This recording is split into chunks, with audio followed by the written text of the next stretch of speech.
go. It goes against my very soul, and it makes my brain want to throw up when I am made to pick the default costume in a fighting game.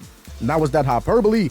I don't have to tell you, but I do want to tell you some of my favorite alt costumes in Street Fighter, as well as give you the chance to tell me some of yours. Now, let's go ahead and Into the heat of battle.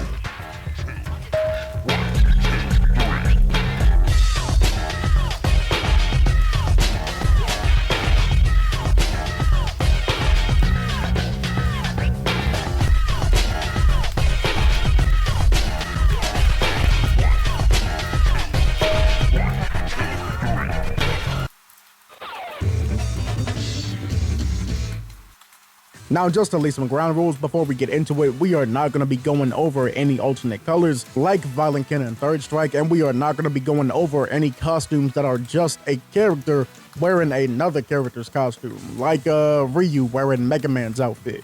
Those can get their own videos, but for now, we're going to be focusing on alt costumes. So first off, we are going to kick it off with everybody's favorite wet fart of a final DLC character announcement in Street Fighter 4 with the Capri.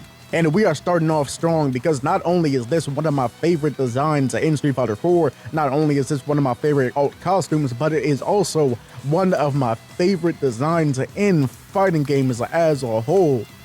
Because one, it has a mask. I'm 100% always down for a cool mask on a character, and this mask gives a very Fist of the North Star type vibe, and it also is very clunky and crude, but also finely put together and is very menacing, sort of like a mixture of a British knight helmet and a Jason Voorhees hockey mask. And it also gives a good look into DeCapri's personality and fits her very well because DeCapri is a very no-nonsense, very stoic because she is being mind controlled. She's like a superhuman executioner, and that mask really shows off what she is as soon as you look at it. Then we look down to the rest of her outfit, and it feels, in my opinion, very D&D. Like I could easily see some weird rogue artificer multi-class wearing this. Also, with all the locks and chains everywhere, it makes her feel like she was held away, like she was a secret weapon of the dolls that had to be locked back and sealed somewhere in a restricted area because she is simply too dangerous to be used for anything except for the most desperate and dangerous situations. Now, keeping it in Street Fighter 4 for a bit, we're gonna move from a character that I'd like to see come back to a character that has already came back in Street Fighter 6 Season 2 with Sagat and his costume 4. And this entry is just to represent something I love in fighting games, and that is when they give a character a suit. This fighting in a suit looks cool as shit. I mean, why do you think everybody loves Dudley? Like, besides his moveset being very fun and interesting, he's also a dude that lays people out while looking dapper as shit. But back to Sagat, this costume feels very late 80s, early 90s to me, with the tie going down to that length, the pinstripes on some of the colors, and that fly as hell fedora perfectly covering his eyes to still give that aura and menace that Sagat has. You can really still feel that stoic, badass energy that Sagat is supposed to give off. And another reason why I like this costume is a bit different than why I like all the other costumes, and it's because of how this costume is labeled.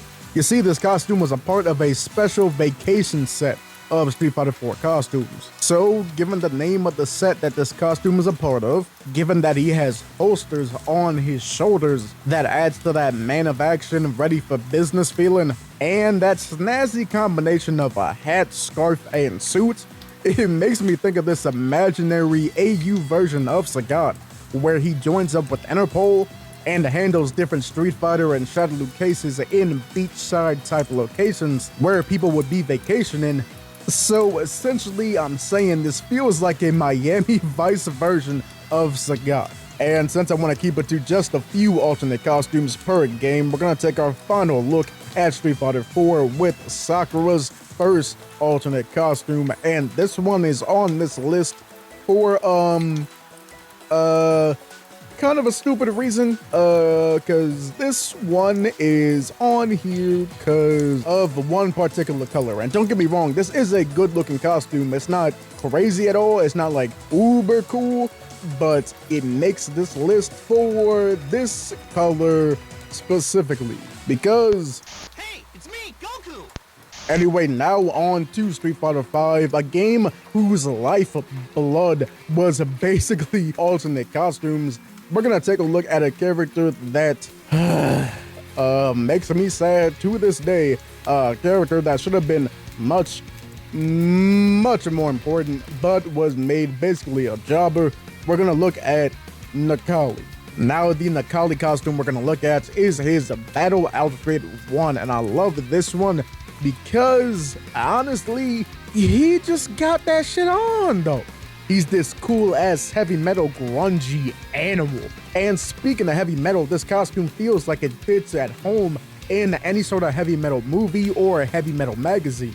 The giant metal bands on his locks, the locks flowing into a different color, the skull face paint, the shreds on his clothes, the thick boots, and that is just talking about his default look. We haven't even talked about how he looks when he activates his V-trigger, because we get to see his hair start glowing and standing up as his body starts steaming like this death metal demon from hell that has raised from the earth to challenge any of the world's strongest warriors. It keeps that hardcore savageness of Necalli, but puts it in a different context.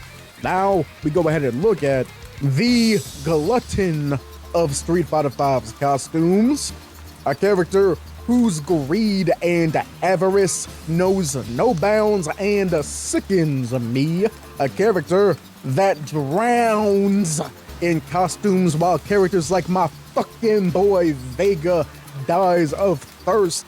I'm talking about Chun-Li. Now, Chun-Li has way too many costumes to pick from, but I'm gonna go ahead and go with her Capcom Pro Tour 2016 costume.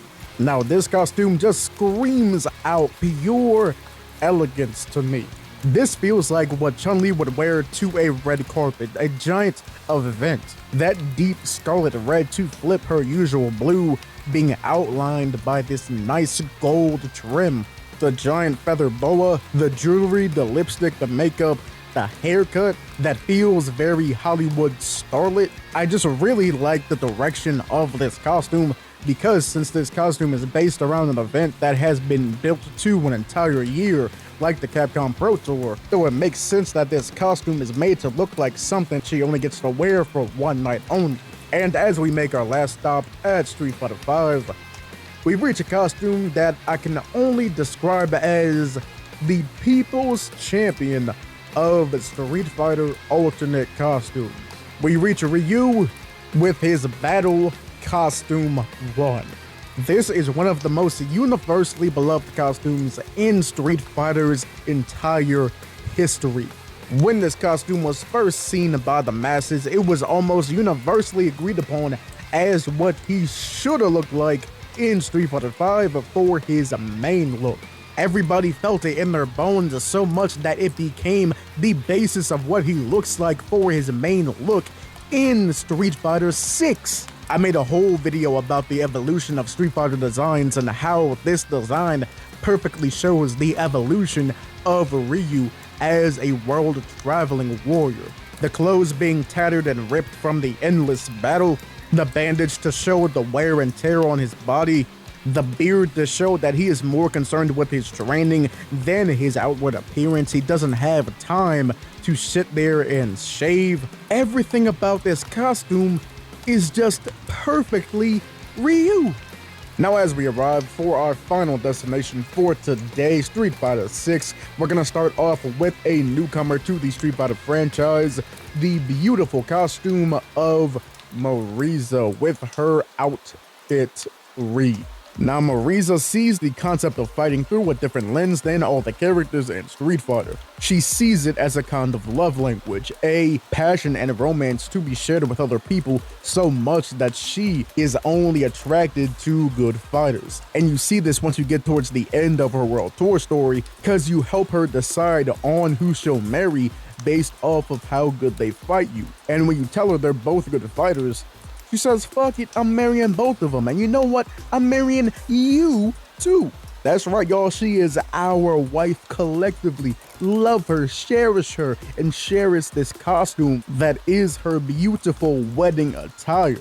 We have this refined floral lace pattern going throughout the outfit, being comboed with all this silky drapery that blows in the wind. Then you have this deep chest window to show off her physique as well as all of her jewelry. And then on her head you also see more elegant jewelry, but you also see her hairstyle that is a constant theme in all of her costumes, where her hair is always made to look like a gladiator helmet. And I think that is a goddamn exquisite design choice for a character like this. I love when you get to see characters wear their influences on their sleeves. So for a character like Marisa, you always get to see what her background and passions are. But let's go ahead and go from a character that is a newcomer to Street Fighter to a staple in Street Fighter with Cammy. Now with character design, there are several cheat codes. Now everybody has a different description of what a good design is, but there are a lot of common factors that you will see pretty much everybody agree upon. Now this cheat code won't work every time, just like 95 to 99% of the time. And that is to give your character either big pants or big jacket.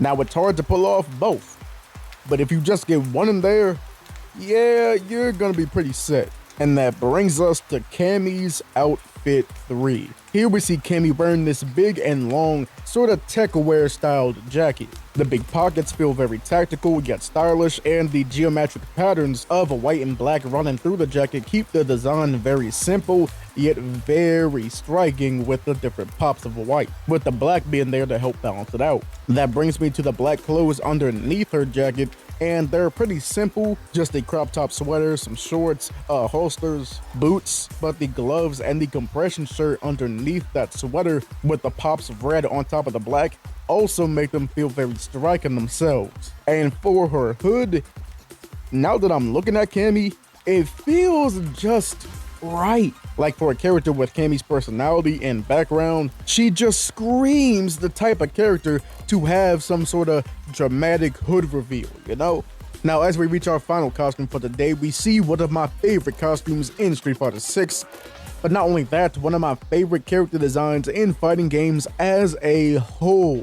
And is that because I would always fold for a character that is a menacing shadowy figure that looks evil as shit and would kill me with several deadly poisons? Maybe, but that's besides the point, okay? Fucking focus, nigga, goddamn. Anyway, I'm talking about Aki and her costume 3. Continuing the trend of dope-ass costume 3s, we see Aki has this cool and smooth purple and black attire. Paired with that, we have her shades that really sell how mysterious she is and how her work is always done within the shadows. Then we have this purple cropped jacket and purple pants with a pattern of several poisonous flowers running through them. But then we also have the black top and the upper part of her pants to sort of break up that purple and give the design a very dark and edgy vibe to it. Then we have this golden jewelry running up her arms to the main focus point of any Aki design, and that is her poison producing claws. And it's cool for this one that they ended up changing the color to gold for him to better fit the overall color palette of the look. This costume just screams Aki and gives you a sense of who her character is as soon as you look at it. A shady, underhanded assassin that has a knack, not a knack, a obsession with poisons. And I feel like that should be the goal for most fighting game character costumes. Give us a spin on the original costume while also using new ideas to bring that same concept of the character to life. Now, not all alternate costumes should be that. There should always be room left for trying something new, odd, and different, but that is why we have alternate costumes in the first place. To spice up what we have, and sometimes maybe even make it even better. Throughout all of the different types of media that make up Street Fighter, there are several different forces of evil that threaten the world and its warriors. But thankfully, we have several different heroes that come in all shapes and sizes there to combat that evil. We have mystical fortune tellers, we have decorated military officers, and we have world-traveling karate masters. But there is one hero that is so heroic, so brave, so courageous, so virtuous, someone whose pure heroic nature makes you feel this sense of madness, this mania, this Skull-O-Mania. Now, let's go ahead and meet him. Now, to get acquainted with our hero, we're gonna have to take a trip back to 1996 with the forgotten series of Street Fighter games, Street Fighter EX. Now, unlike the other Street Fighter games, this one was developed by Eureka, a company not too unfamiliar with the Street Fighter games because it was actually founded by former Capcom employees, especially one of the co-creators of Street Fighter II, Akira Nishitani. Now, at the time, the hot thing to do was make 3D fighters, so Street Fighter EX was Capcom letting Eureka take a shot at that. And in Street Fighter EX, we get quite a few brand new characters. We get Street Fighter's version of Rex Kwon Do, Alan Snyder. We get, oh lord! And we get the greatest hero of any generation, the one, the only, Skull-O-Mania. Now I'm about to tell you some top secret information about Skull-O-Mania that only I know, so do not let anyone else know about this. Can you trust me? Can I trust you? Okay, good. Now, in his day-to-day normal life, Skull-O-Mania actually works at a department store, where he can be found wearing the name tag of his secret identity, Saburo Nishikoyama. He's just your everyday average Joe, right? Has a wife, has kids, has a cute little pet named Pochiro-kun, and he has the higher-ups of his job constantly breathing down his fucking neck. So to get them off his back, he's forced to dress up in a superhero costume and act in this live show. But once he's done, he realizes something. There's something about putting smiles on people's faces. There's something about the poses and the performance. There's something about putting on that costume that lets you become something bigger, something greater than yourself that really resonates with Saburo. So of course, you can't get enough. This has awakened a newfound purpose in Saburo's life. He now realizes what he must do, not only for himself, but for the people around the globe. But to be a crime fighter, he is gonna have to get down the fighting part first. So he decides to go up against several of the world's greatest martial artists. But on his journey to find stronger and stronger opponents, he notices this evil stench in the air, this unmistakable bloodlust consuming the atmosphere. And the source of that evil bloodlust that Skull-O-Mania senses comes from the secret boss of Street Fighter EX, Garuda. You see, Garuda was once a hero in his own right. He was a samurai that protected his village. But the lust of power in battle would overtake his body and transform him into a demon who feeds off of the dark emotions and feelings of all of those in his warpath. So Skull-O-Mania believes that it takes this true hero to defeat a former hero and make sure that his path of villainy is stopped in its tracks. But on his journey to fight evil, he's stopped in his tracks himself by somebody else who has a different form of justice. A man simply known as Shadow Geist. Now, how do I explain how Shadow Geist relates to Skull-O-Mania? Let's see. Let's say, picture this, right? If you put Bucky Barnes next to that guy from the movie Super, that's basically Shadow Geist and Skull-O-Mania. Because you see, Shadow Geist has one of those dark backstories that sadly mirrors our own world, but still is a backstory that you would expect to see of a character that comes from the likes of Marvel or DC. Your classic anti-hero backstory. You see, Shadow Geist comes from a place with a very corrupt government, and that government was responsible for the death of his wife. But because, you know, people are fucking evil, they cover it up and make sure that they are not tied to it in the slightest. So Shadow Geist decides to take matters into his own hands by giving himself cybernetic enhancements and decides to don a mask to become a vigilante. But a man who has been through what he has been through and is fighting a whole corrupt government on his lonesome, he's not gonna have the softest hand when it comes to fighting crime. Basically, he's one brutal motherfucker, and Skull-O-Mania is not a fan of it at all.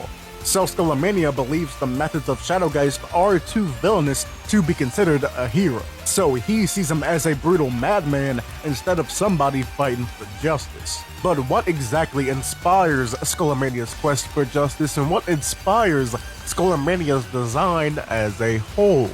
Well, if we take a look at my favorite design of his, we can see this big red belt around his waist. And I can partially understand why this belt isn't used in many of his designs anymore, because it's pretty much exactly the same belt as Kamen Rider Ichigo's. Kamen Rider Ichigo, as the name implies, is the original of many Kamen Riders that would come to be.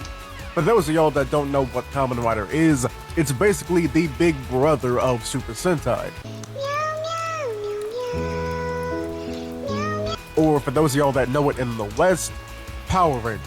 And that inspiration goes further than just how he looks. You can see that he's also inspired by Kamen Rider in his moveset, specifically by naming all of his moves after himself. Kamen Riders name their moves after themselves, like the Rider Punch and the Rider Kick, and Skullomania names his moves after himself, like the Skullo Crasher and the Skullo Head and the Skullo Punch, and finally his finishing move, the most devastating move in fighting game history, stronger than a 10-string combo, stronger than a Raging Demon, stronger than an Ultimate Psycho Crusher. I'm talking about the Skullo Dream, where basically he just kinda does shit to you, I guess.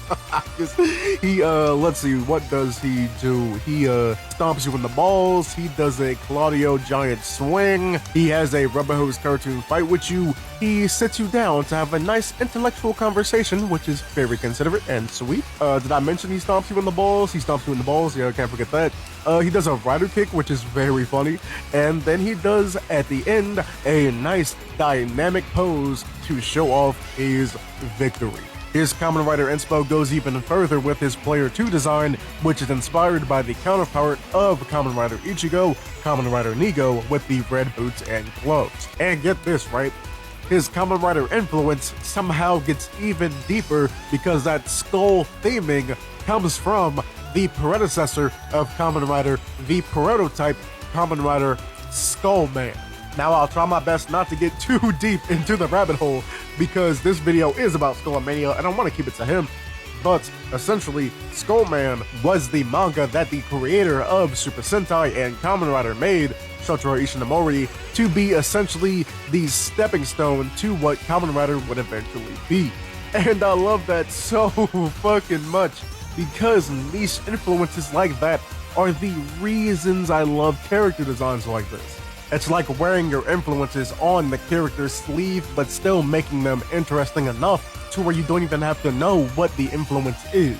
And just when I think I couldn't love Skullomania anymore, he had to go ahead and be also influenced by Lucha Goddamn Libre, baby. That's right, because his bodysuit design is inspired by one of the most famous and beloved luchadors in the history of professional wrestling, La Parka. He is great. He does this little dance and then he hits people with a chair and then he plays the chair like a guitar and then he hits people with the chair again. It's perfect. Absolutely sublime. Mwah, chef's kiss. I love it. It feels like Skullomania was made by my brain before I even existed. Oh, I love Skullomania. Anyway, if you also love Skullomania too, don't worry. He's been in more games than the Street Fighter EX series. Now, of course, Skullomania did return with all the other Eureka Street Fighter characters and the spiritual successor to Street Fighter EX, Fighting EX Lair. But he's also kinda like Zubaz in a way, where he kinda just shows up and shit. He was initially planned to show up on a 2012 crowd-funded retro shooter game called Komodo Crunch Time. He showed up in one of the coolest fighting games that nobody really talks about, but I feel like we need to talk about more, Fighter Maker. And as you saw in the intro for this show, he also showed up in SNK Heroines Tag Team Frenzy as the gender-swapped Skullo Lady. Why he's gender-swapped? Well, there's this guy named Kukri who's a bit of a fucking freak that trapped all of the SNK female characters in this dream dimension and forced them to fight each other. but then he also trapped some of the SNK guys too, and then had them gender swap, which is, I mean, alright, do your thing, I guess, but also don't do your thing because you're fucking kidnapping people. That's yeesh. But yeah. Anyway, Skullomania is one of the most beloved, obscure fighting game characters that you will ever see. His goofy yet earnest nature, his striking character design, the fact that he's a common rider and a luchador all in one, and the fact that he's from a less talked about but still significant and important era of Street Fighter, and all around just being fucking fun. He's one of my favorite fighting game characters of all time, and I hope after watching this video, you get some appreciation for him too. Marketing is a hard job. Having to get people to buy what you're selling in such a small amount of time without annoying or pissing them off seems like an impossible task sometimes. And you know what makes it even harder? It's that there will never be trailers as good as the ones that came out with Street Fighter Cross Tekken. So come with me as we glaze the greatest trailers in the history of fighting games for one of the jankiest fighting games in the history of fighting games. You eat today, you drink today, good. My name is Ian Breezy. I hope you are doing well, and welcome to Enter the Heat of Battle. Now go ahead and sit back, relax, grab a snack, and make it toasty while you like, subscribe, hit that bell button, and don't forget to become a YouTube member to get tons of exclusive content coming your way soon, so we can go ahead and experience true cinema as we Enter the heat of battle. The first few seconds of your trailer are the most important amount of time in the entire thing, because that decides if the viewer is going to keep watching or turn to something else. And the very first Street Fighter Cross Tekken trailer knew exactly how to take advantage of their time. We start off with Kazuya, the original protagonist of Tekken, holding the head of a Mishima Zaibatsu foot soldier who has just had his ass handed to him. Kazuya looks into this foot soldier's eyes, but not because he is trying to intimidate that soldier. No, it's because the soldier has a helmet cam that Kazuya knows is a direct feed to Jin Kazama, his son, the leader of the Mishima Zaibatsu. And Kazuya then tells Jin, "Hey, you know that guy you've been looking for a while?" Yeah, I found him. He's right here." Kazuya then points the camera down and we see that he is stomping on the head of Ryu. And we only hold on that shot of Kazuya stomping on the face of Ryu for a split second before we cut to the Capcom logo. That is how you sell me on a fighting game, yes! First few seconds, you're already curious about what the fuck is going on. How did Kazuya find Ryu? Why was Jin trying to find Ryu? What's going to happen to Ryu now? And why are they playing the most perfect song for a fighting game trailer I have ever heard in my entire fucking life? Honest Eyes by Black Tide is one of the most blood-pumping, adrenaline-raising, craze-inducing songs that I have ever heard. Now, I'm not going to play it here because I want to get paid for this video and I put a lot of work into them and I don't want that money to go away. But trust me, you don't know hype until you have heard that song. Then after the Capcom logo, we cut to Nina Williams fighting Ken in a broken down destroyed building before a giant Mishima Zaibatsu mech comes to take them both out. We hear that Ken is here trying to save Ryu, but Nina Williams seems to be working for Kazuya and trying to cut him off. And now this giant mech is here just to cause problems for everybody. But it doesn't look like Ryu needs saving because he's able to fight his way out of the grip of Kazuya, but not under his own power. It seems like this energy is forming in his body, but not the Satsui no Hado, no. It's something different because we get these rune-like patterns appearing on his eyes, which again is making me ask more questions. That's what you need me to do in a trailer. Now, the answer to those questions, we don't have to worry about that, but what we need to worry about is the fight between Kazuya and Ryu, round 2. But Ken says, nah, Ryu, you are not fighting alone, as he goes in to jump Kazuya, while Nina Williams goes on to hold down Ryu, letting you know, hey, this is gonna be a tag game. And while they're fighting, we get this cool liquid aesthetic where everybody's body seems to be flowing into water, which seems to be like an alternate take on the paint stroke aesthetic that they had for Street Fighter 4. Then it all builds up to this shot of Ryu punching Kazuya while Kazuya punches Ryu, both of them overpowering each other's fists to show how they're evenly matched before they break away, come rushing at each other again. Then boom, cut to the title, print it, ship it, take my fucking money. Now your boy the Gorgon Man here was just a little hatching when these trailers came out, and trust me, this was the coolest thing I have ever seen in my entire life, and I still am waiting for something to beat it. And if that trailer wasn't the coolest thing you've ever seen, we have more to look at, because we go on to the next trailer where we see King German suplexing Mike Hagar. Then as the bell rings, we cut to see a shot of the arena to see this cool as hell neon grunge aesthetic, something that perfectly fits Metro City. Then we got Mod Town by Hollywood Undead also playing in the background to boost the vibe as well. Before we get to see King's tag team partner for this match, Craig Marduk. Now we don't get to see who Hagar's tag team partner was for this match.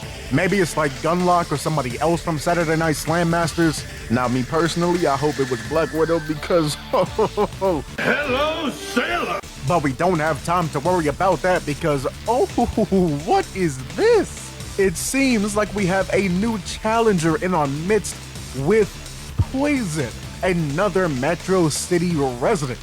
We see Marduk get a little too cocky as he's hypnotized by Poison's hips, telling nothing but the truth. But he's gonna have to lock the fuck in because Poison is not alone, no, because Hugo is here, fucking destroying the set that they're on as he rushes to the ring to crack the skull of Marduk. Now King attempts to fight back on his own, but he is struggling, all while Poison is up on the rafters enjoying the entire thing. But now it's Poison's turn to lock in because Marduk rips the entire 2 tons of solid steel out of the ground and sends it crashing into the fucking ring. Now, cause Hugo is Hugo, that barely slows him down, but that is all King and Marduk need to pull a Winter Soldier and Captain America on him and jump his ass as King hits him with a shining wizard straight to the fucking skull. So Poison starts to throw projectiles to help her boy out, but that is simply not enough because King grabs the ankles of Hugo and takes him on a ride for a giant swing.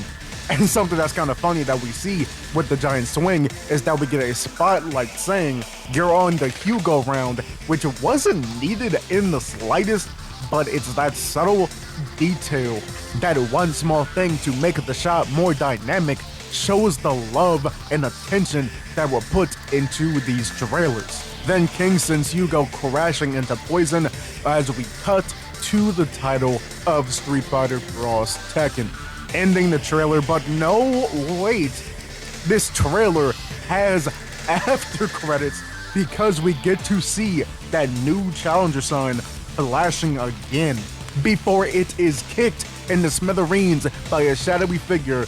Then we zoom in to let those shadows fade to show off the 2 coldest motherfuckers to ever come from Metro City, Cody and Guy.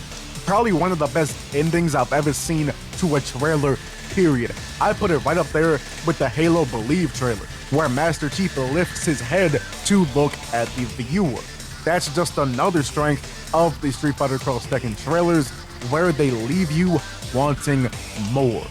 And speaking of wanting more, we still have yet to see Jin's response to Kazuya from the first trailer we saw. So how about for the last one today, let's go ahead and see what Jin had to say. We open with Jin at his desk looking at the video that Kazuya left for him. And Jin responds naturally in the only way he knows how, looking all brooding and pensive, like the prime example of a late 90s edgelord protagonist that he is. But interrupting his brooding is a voice off in the distance mocking him. and then appearing out of nowhere, seemingly being formed from that liquid that we saw throughout the other trailers. M. Bison appears with that devilish smile, looking Jin right in the eyes from one ruthless dictator to another. But as this is going on, we see rushing to the top floor is Xiao Yu trying her best to save Jin, before she sees a giant explosion with the bodies falling from the sky. Then out of nowhere, Jerry comes to take her head clean off with a Booker T scissor kick, but Xiao Yu was able to dodge. And this fight right here, it only lasted like 5 or so seconds, but it perfectly shows how well this team knows how to perfectly convey the characters in such a small, condensed time frame with these trailers. Jerry, being so crazy and reckless, chooses to not stand on the stairs that are more stable, but she decides to stand on the railing as she's hunched over the entire time, making her feel real sinister, but also shows she is a Taekwondo master by focusing mostly on kicks like she does in her actual playstyle. But then we have Xiao Yu being more defensive and focusing on counterattacking and pokes, all while you can tell on her face that her main objective is not this fight right here, but is to get up there to help Jin. Speaking of, we make our way back up to him by doing this cool drone-style shot where we go out of the building and then back inside, where we see he's trying to fend off M. Bison, but then bursting through the door is Xiao Yu's limp body, as we see that she didn't really do a good job against Jury. Then while Jin and Xiao Yu are reeling, we get words thrown between M. Bison and Jury, while Jury is telling M. Bison that she does not follow his orders, further fleshing out their character. Jesus Christ, oh my god! We see Jin blitz his way over to grab Jerry's head and makes it look like he's going to squish it like a goddamn grape. But before he gets the chance to follow up with some offense, we see that he's struggling a bit, like he's holding back a dark force growing inside his body, and we see that dark force manifest in these flames surrounding Jin, which is a perfect way to show how the transition from Jin to Devil Jin feels very scary and otherworldly by using fire to represent it, because the entire time in these trailers, water and liquids have been the connecting theme. But then Jury is like, nah, fuck all that, and activates her feng shui engine before setting up a perfect wombo combo with her and Bison as she sends him flying with the pinwheel kick before M. Bison hits him with a Psycho Crusher. That Psycho Crusher sends Jin crashing into the glass wall. Then Bison proceeds to laugh in his face. But while he is, this light is emanating from Jin's body, forming into the cracks of the glass into this wing shape before Jin explodes with power, shattering the glass completely, and those glass shards form into the wings of Devil Jin. Then as the song from Heads Unworthy by Rise Against starts to build and build and build, we zoom in on Devil Jin's face as he gives M. Bison the exact same devilish smile that he gave him at the beginning of the trailer, right before he tells M. Bison exactly what he's about to learn. Ooh. I mean, I don't smoke, but goddamn, I need a cigarette right now, because Jesus Christ, these trailers are pure ecstasy to watch. And I didn't even go over all of them. There are more for you to go watch as soon as you finish this video. Dimps and Capcom put every single last piece of their souls into these trailers. It's just sad that we couldn't say the same for the actual game. With the gameplay being kinda wonky, the art style not being the greatest, and the DLC being a fucking mess, it's hard not to feel disappointed, right? But I'm gonna try to look at it like this, okay? The trailers are such pure cinema that no game would ever be good enough to match them. Now, am I talking out of my ass right now? Fucking of course I am. It's called copium, bitch. Look it up. Goddamn. But that doesn't change the fact that Street Fighter X Tekken mastered the art of selling a fighting game. At long last, we finally live in a time where Street Fighter's world is allowed to move past Street Fighter 2.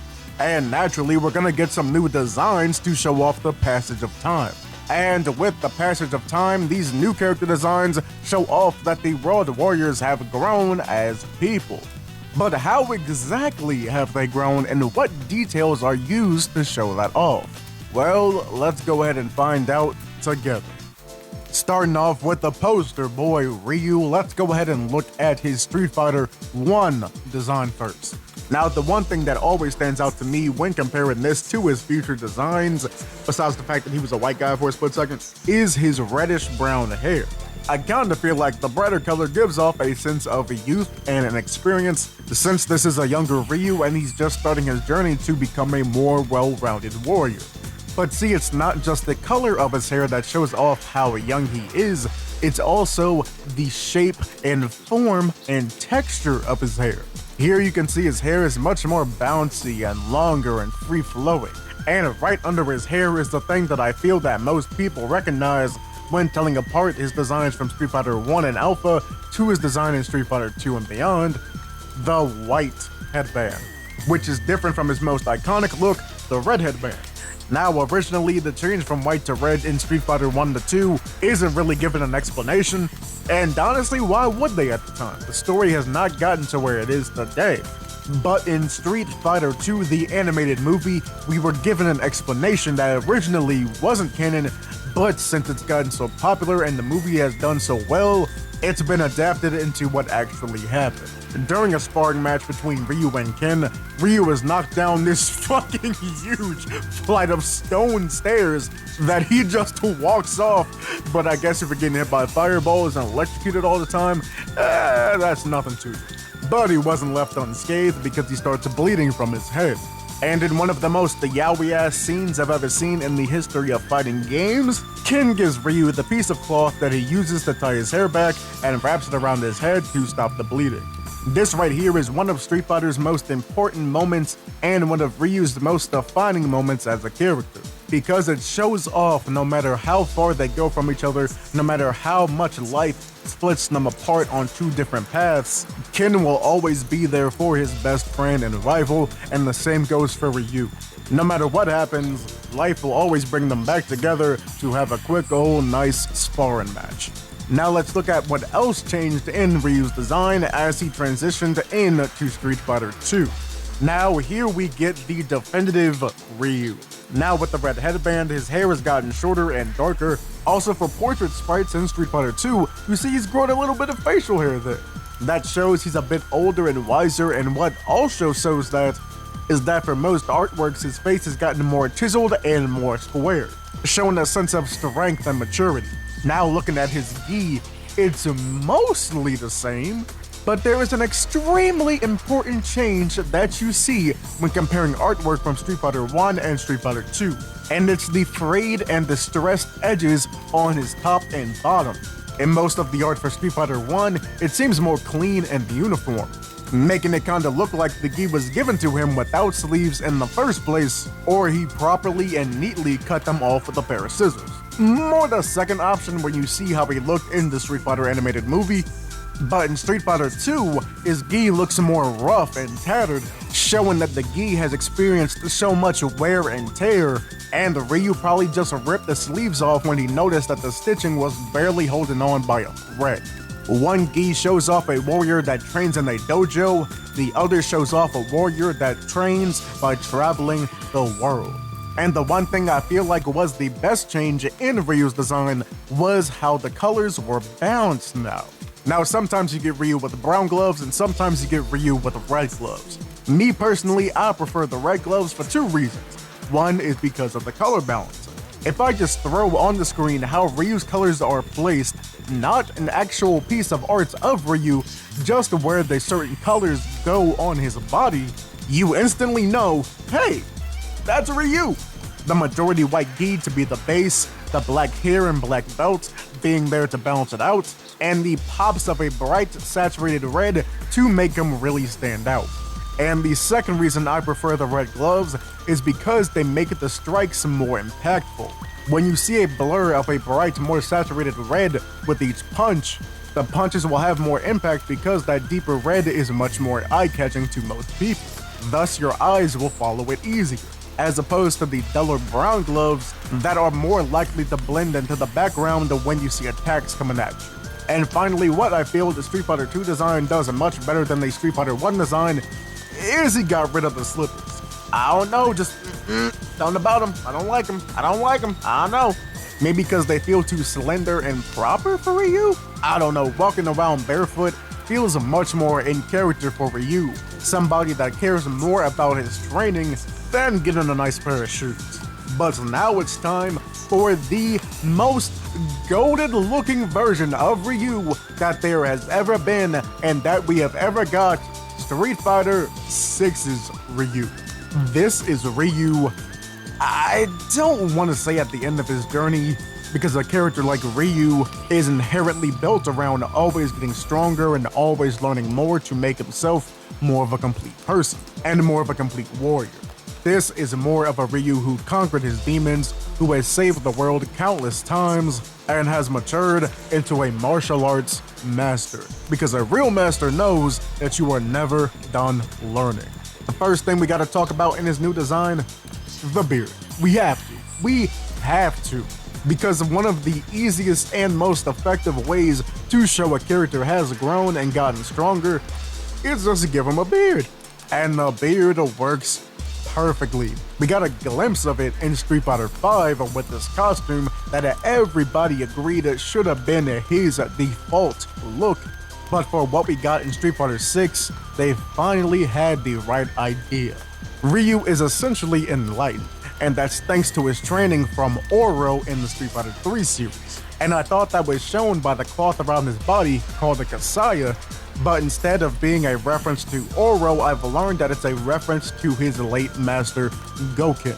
Wait, did Goken die between 4 and 6? I don't fucking remember.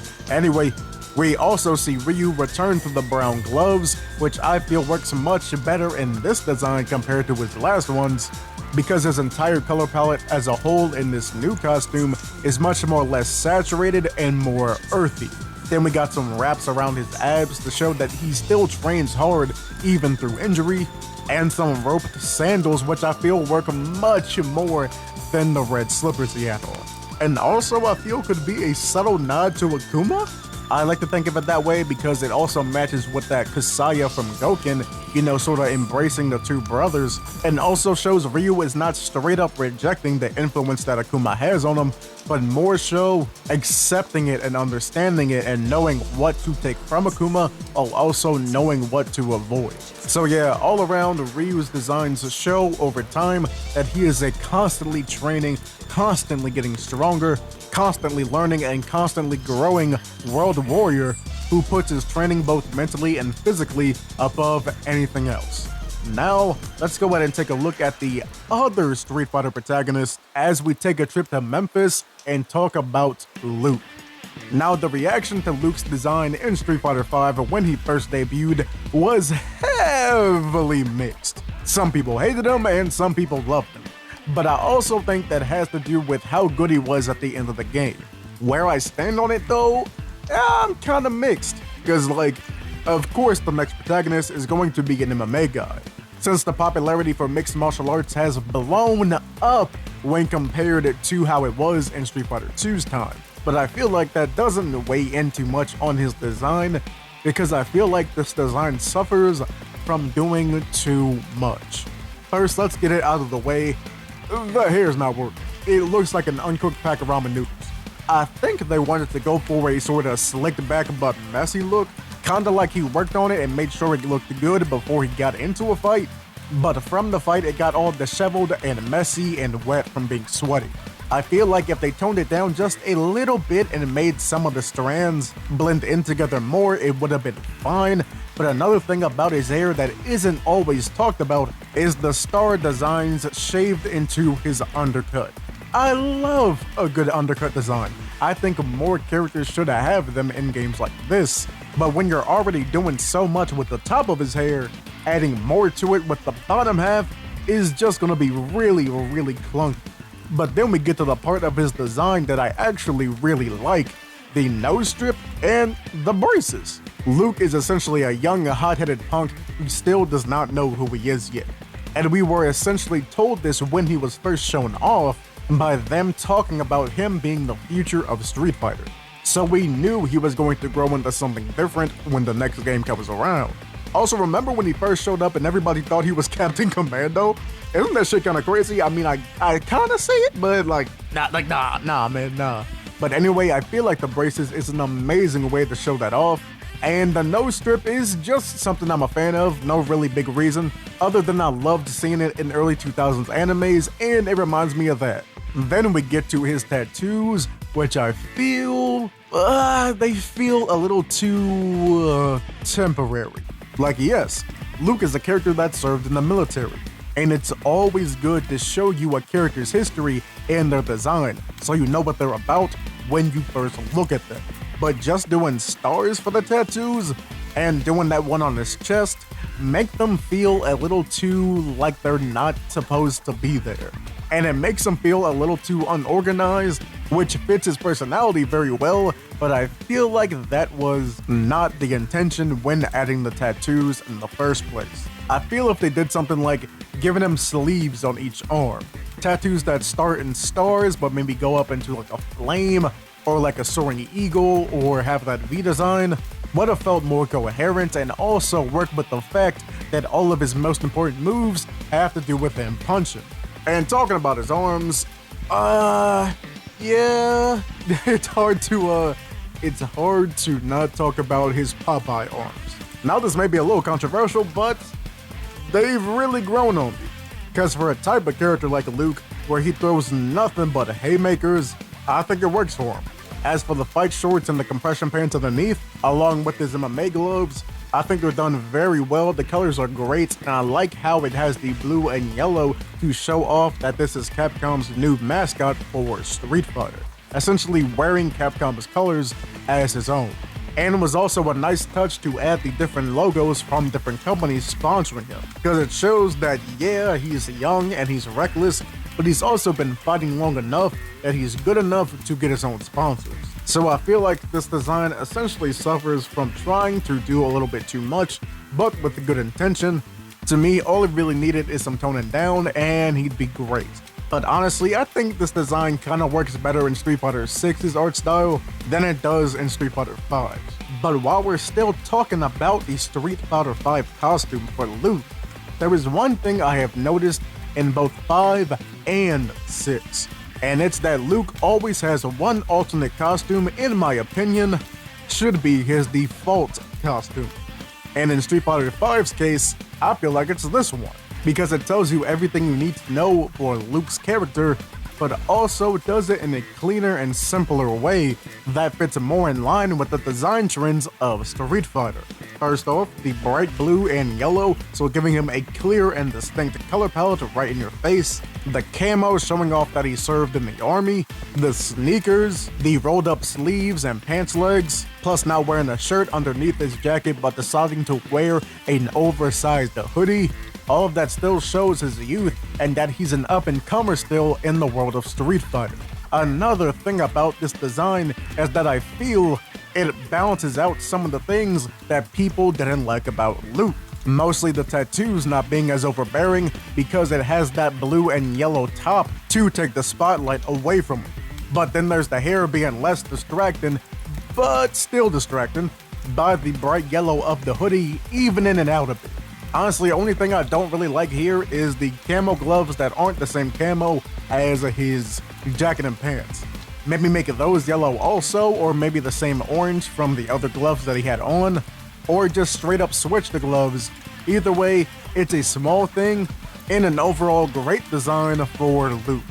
Now let's take a look at how he grew into himself in Street Fighter 6. Luke's design in Street Fighter 6 is a very good example of course correcting, because they took what didn't work and either altered it or straight up got rid of it. First, for what they altered, they made his hair less noodly by doing what I said earlier and merging some of the strands in his hair to be more uniform. So it gets across the same idea, just making sure they don't overdo it. Then we have the designs for his chest and shoulder tattoos being covered up with a shirt that has the same design. This allows the base white of the shirt and his new blue hoodie to make the colors contrast more and make the design overall feel more natural.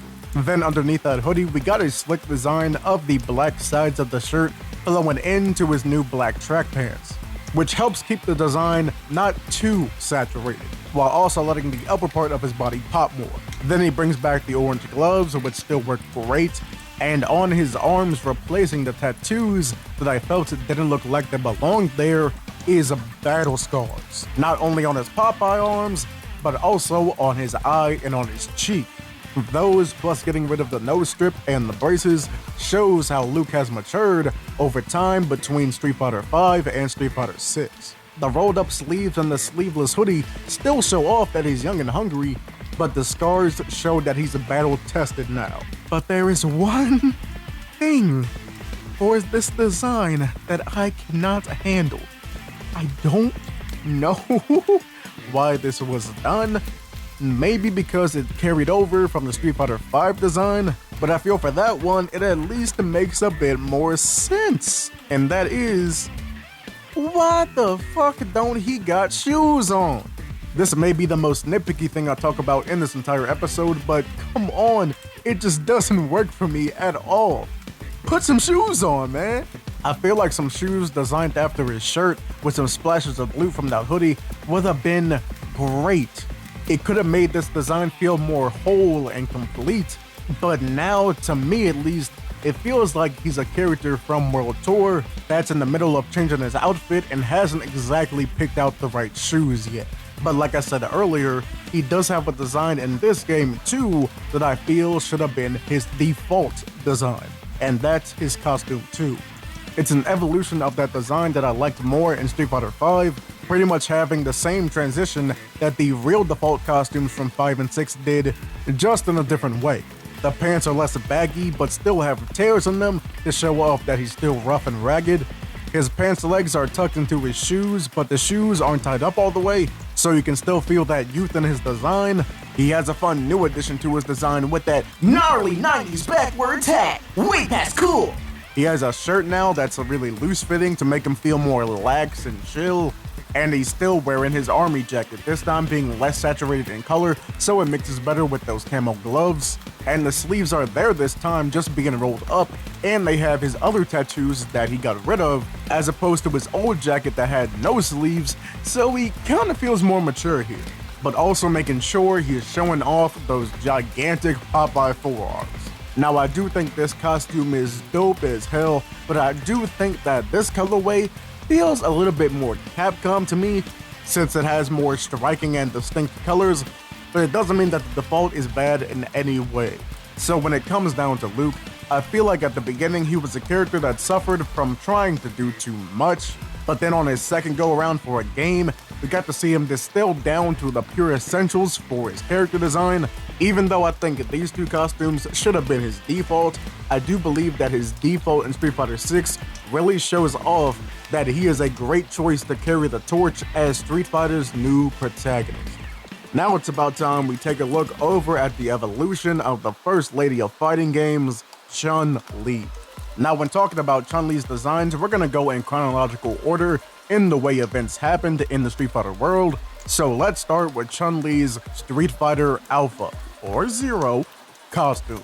I'm just gonna say it right off the bat, this is one of the best character designs in fighting game history. Now I may be showing a little bias because it kind of looks like a Power Rangers costume, but still, such a simple yet distinct way to show a character in her early years. We have the crop top kung fu vest, which is less traditional than her standard outfit that we're gonna get to, but it feels more sporty and easy to move around in, perfect for a character that is always on the go, looking for M. Bison. Speaking of feeling sporty, she's sporting this spandex bodysuit with the two yellow racing stripes going down the side. Then you pair that with her blue and yellow track shoes, so you get the feeling that this outfit was meant for comfort and maneuverability over everything. Now, I don't know what about this type of outfit that gives me that vibe, but it kind of feels like something you'd see a rookie detective wear in an early 90s kung fu movie. And not only is the overall outfit great, but also is the choice of colors. If they went with the same blue throughout the entire outfit, it would feel very boring, but also very overbearing and oversaturated at the same time. So the decision to add in those lighter blues along with the traditional Chun-Li blue makes the whole outfit feel really bright, but also really easy on the eyes. And something kind of funny is that we got two different versions of this suit, one being much more different than the other. One is just a slight change by giving her gloves, and honestly, I can take them or leave them. I think for me it comes down to how bulky you make them.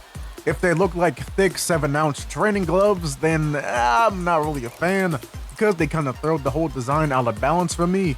But if they're kind of thinner fingerless gloves, then yeah, I don't mind. And the next variation that a lot of you may know of is her version of this suit in the Street Fighter Alpha movie, where they made it black and red. Now me personally, I really like how this suit looks, but seeing Chun-Li wearing something that's not blue, gold, and white feels just sacrilegious, I guess. If you would ever notice anything about me or my art, you would notice that I'm a big fan of giving characters signature color palettes. That's why whenever you watch my videos, you will always see magenta and cyan somewhere. So Chun-Li not wearing her colors as her base outfit just feels just wonky looking, you know? But enough about this costume, we already know how much I love it and how much you love it. Let's take a look at the most iconic version of Chun-Li. In her design starting in Street Fighter 2, we see her focus much more on her Chinese heritage and her being a kung fu practitioner. And we see that starting with the most recognizable part of her design, the chi pao that she's wearing. With her wearing the chi pao now, it gives off the vibe of a character that's much more elegant, level-headed, and mature. It feels like when she hunts for M. Bison now, she'd be much more methodical and rational in her approach. She's more likely to take her time figuring out a strategy and getting the right course of action, as opposed to her alpha outfit where she'd feel more gung-ho and hot-blooded. The gold lining on the chi pao does a very good job of breaking up that blue, and I also thought it was cool that they paid homage to that in her alpha outfit, so it feels like she became more of a complete person as the design on her clothes became more complete. Then as we move down to the bottom half of Chun-Li's design, we can see that Chun-Li's white boxing boots are doing the same thing as Ryu's red gloves that I talked about earlier. The striking red gloves look really good and draw a lot of attention to them with each punch, because they stand out so much from the rest of his design. And that's why the bright white boots of Chun-Li are so striking, because Chun-Li is most well known for her kicks. So it makes those blinding white flurry of blows with her lightning kicks feel much more impactful. And also something else I like that I didn't actually like when I was younger, because I thought it made the colors feel kinda off, is the darker leggings she wears that make the white boots stand out so much more than they already do.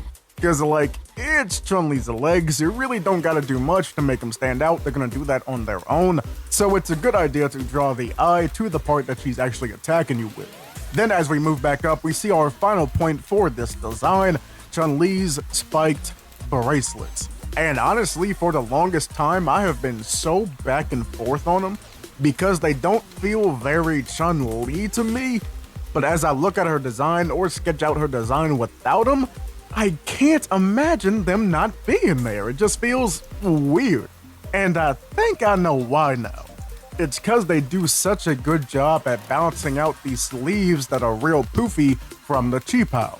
Because if those spiked wrist guards aren't there, she feels kinda too top heavy.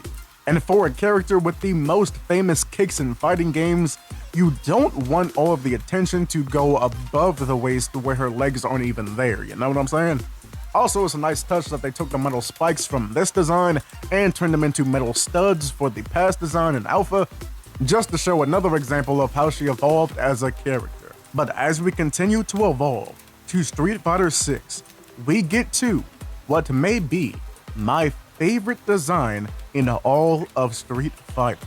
There's probably a few designs that share the top spot with her, but goddamn, Chun-Li's Street Fighter 6 design is beyond goated. Starting off with her chi pao, it has gotten much more long and flowy, which can make her and her moves feel much more graceful and elegant.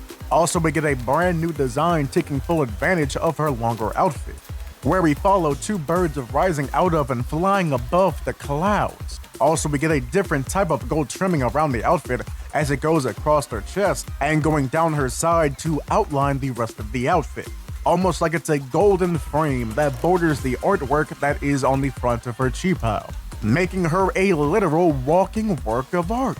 Something else that's cool is that we get to see the underside of the outfit and how it's completely gold with that cloud design from the front part. And that touch, along with the gold ribbons around her hair and those spiked gauntlets being replaced with these golden pointed bracelets, make her feel more regal, like a queen of kung fu. The first two designs look like characters who were challenged to a match in a street fighting tournament. This design does not feel like somebody that you would challenge, and no, this design feels like somebody who you would train under. Somebody that will teach you everything that you know, but not everything that she knows. Also, I'm a fan of asymmetry, so I do like how the design on the front of the cheephao goes up to color one of the sleeves blue. Balance that out with the bright blue pants that she's wearing, making them mostly one vibrant saturated color, so they still highlight where most of her signature attacks are coming from, like how the white boots do in the Street Fighter 2 design, and you get a top tier Street Fighter design that shows off exactly what Chun-Li is. From her look in Street Fighter Alpha, where we see her as a young, hot-headed detective, always on the move, to her look in Street Fighter 2, where we see her become more disciplined and focused, to her current design in Street Fighter 6, where she is the wise and dignified Street Fighter legend who spends her time training the next generation. Now for the mystery section of today's video, we're gonna do something a little different from the last three, because we are going to cover not one character, but 4 characters in one lineage. Because we are gonna see how the ways of the ninja has evolved over the years by covering Zeku, Maki, Guy, and Kimberly, all the characters that studied the way of Bushin Ryu Ninjutsu. Starting off with Zeku in the supplementary art that we see of him in Alpha, he wears a distressed and frayed gi that seems to be the standard of people that follow Bushin Ryu. There's nothing too crazy about the actual design of the outfit, but it is the color that's interesting because it is different from all of the other Bushin Ryu ninjas that we see. Now this could mean one of two things, right? One, it's that the green gi is a signifier as his status as a master of Bushin Ryu, or it could be that he decided to not wear the traditional red gi and opted for a more contrasting in-your-face color like the lime green, because Zeku is the type of person to do things his own way. He's a naturally free-spirited person, as we see once he's playable in Street Fighter V, with him keeping his hair long and flowing and sporting a unique beard. Wait, is that sideburns or a beard? Let's say both, right? Also, since he is no longer the master of Bushin Ryu, since Guy won that title from him, for those that don't know, Bushin Ryu goes by Sith rules where there's only one master at a time. We have Zeku sporting a different, more elaborate outfit, where we have shades of what he was with that green and yellow, but we also get shades of what he will be with that blue and red underneath gi.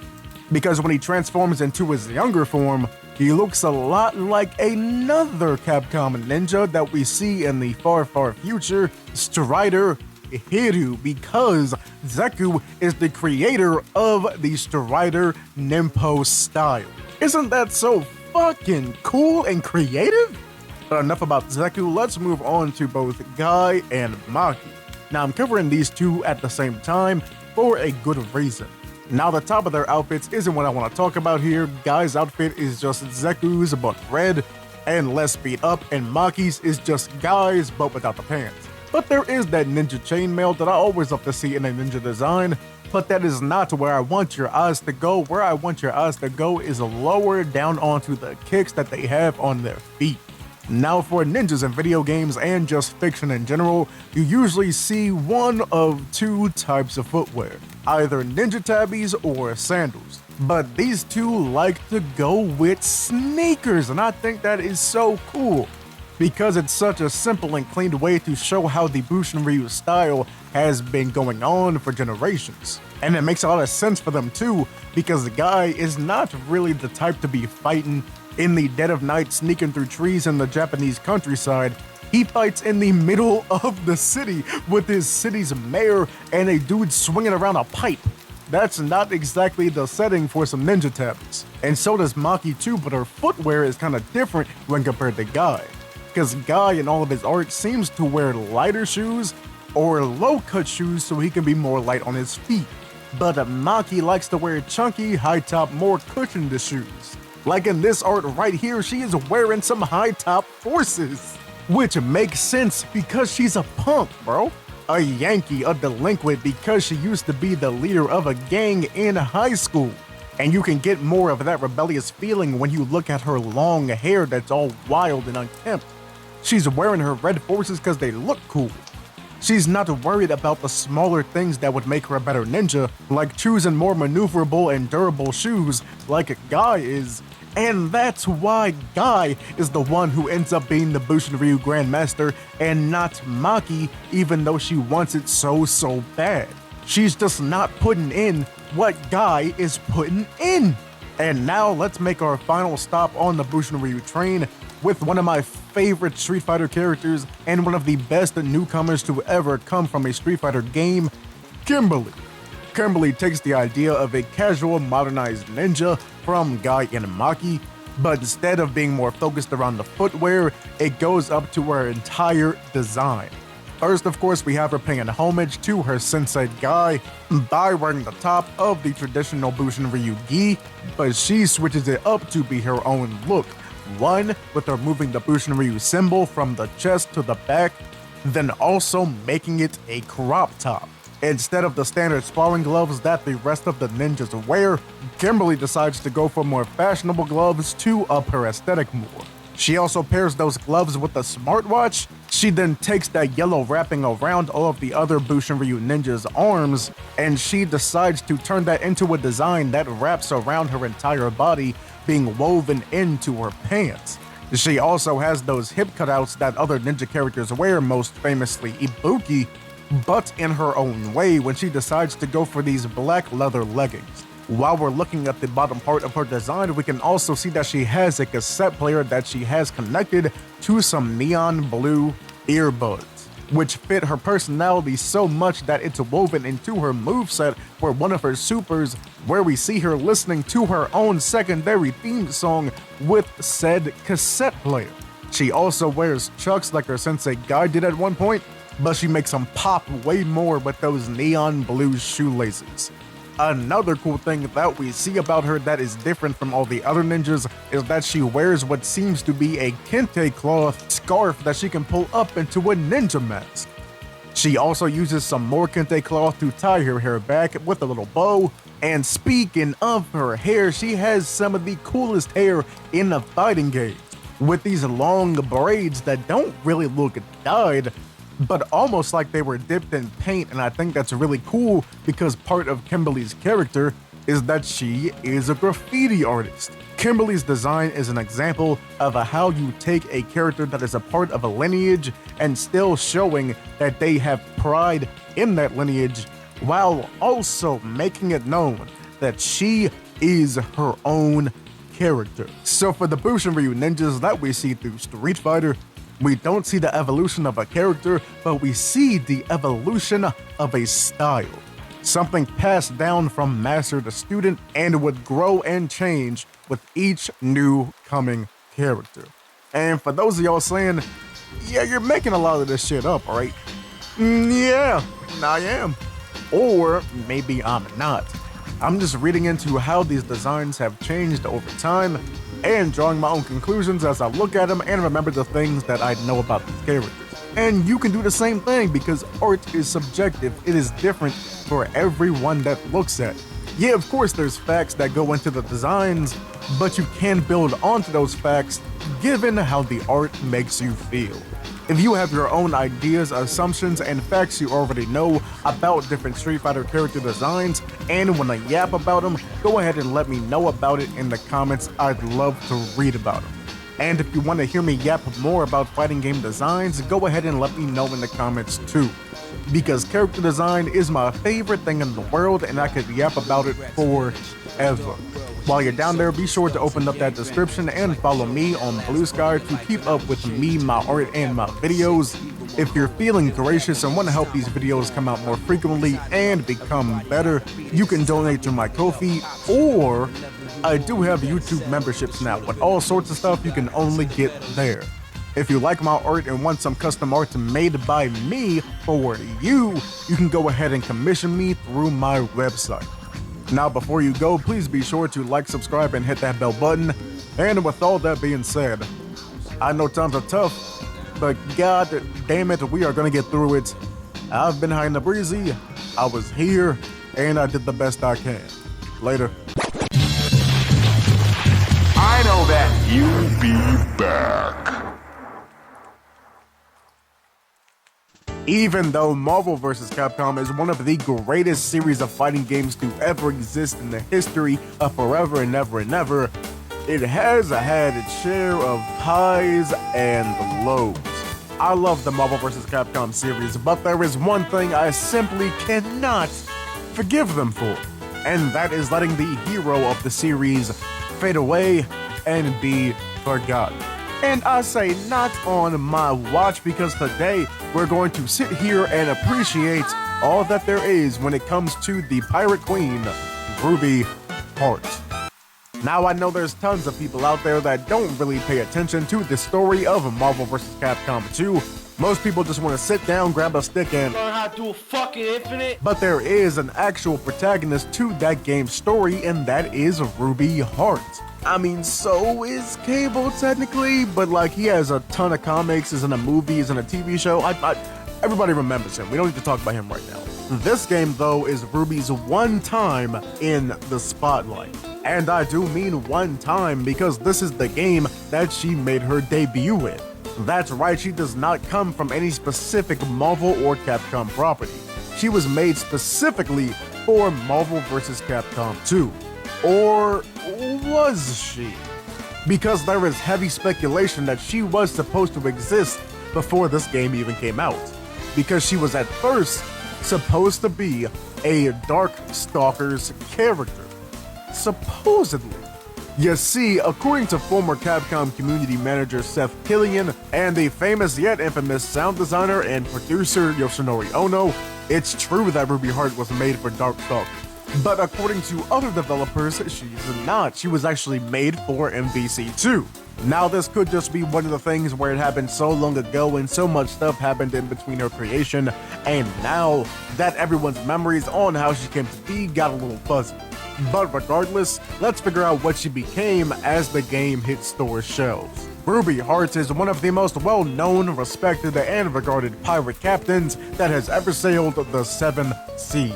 And the pirate's life isn't just for her because she became a pirate captain to follow in the footsteps of her father, who I'm assuming was a better pirate father than the other pirate father over there on Soul Calibur.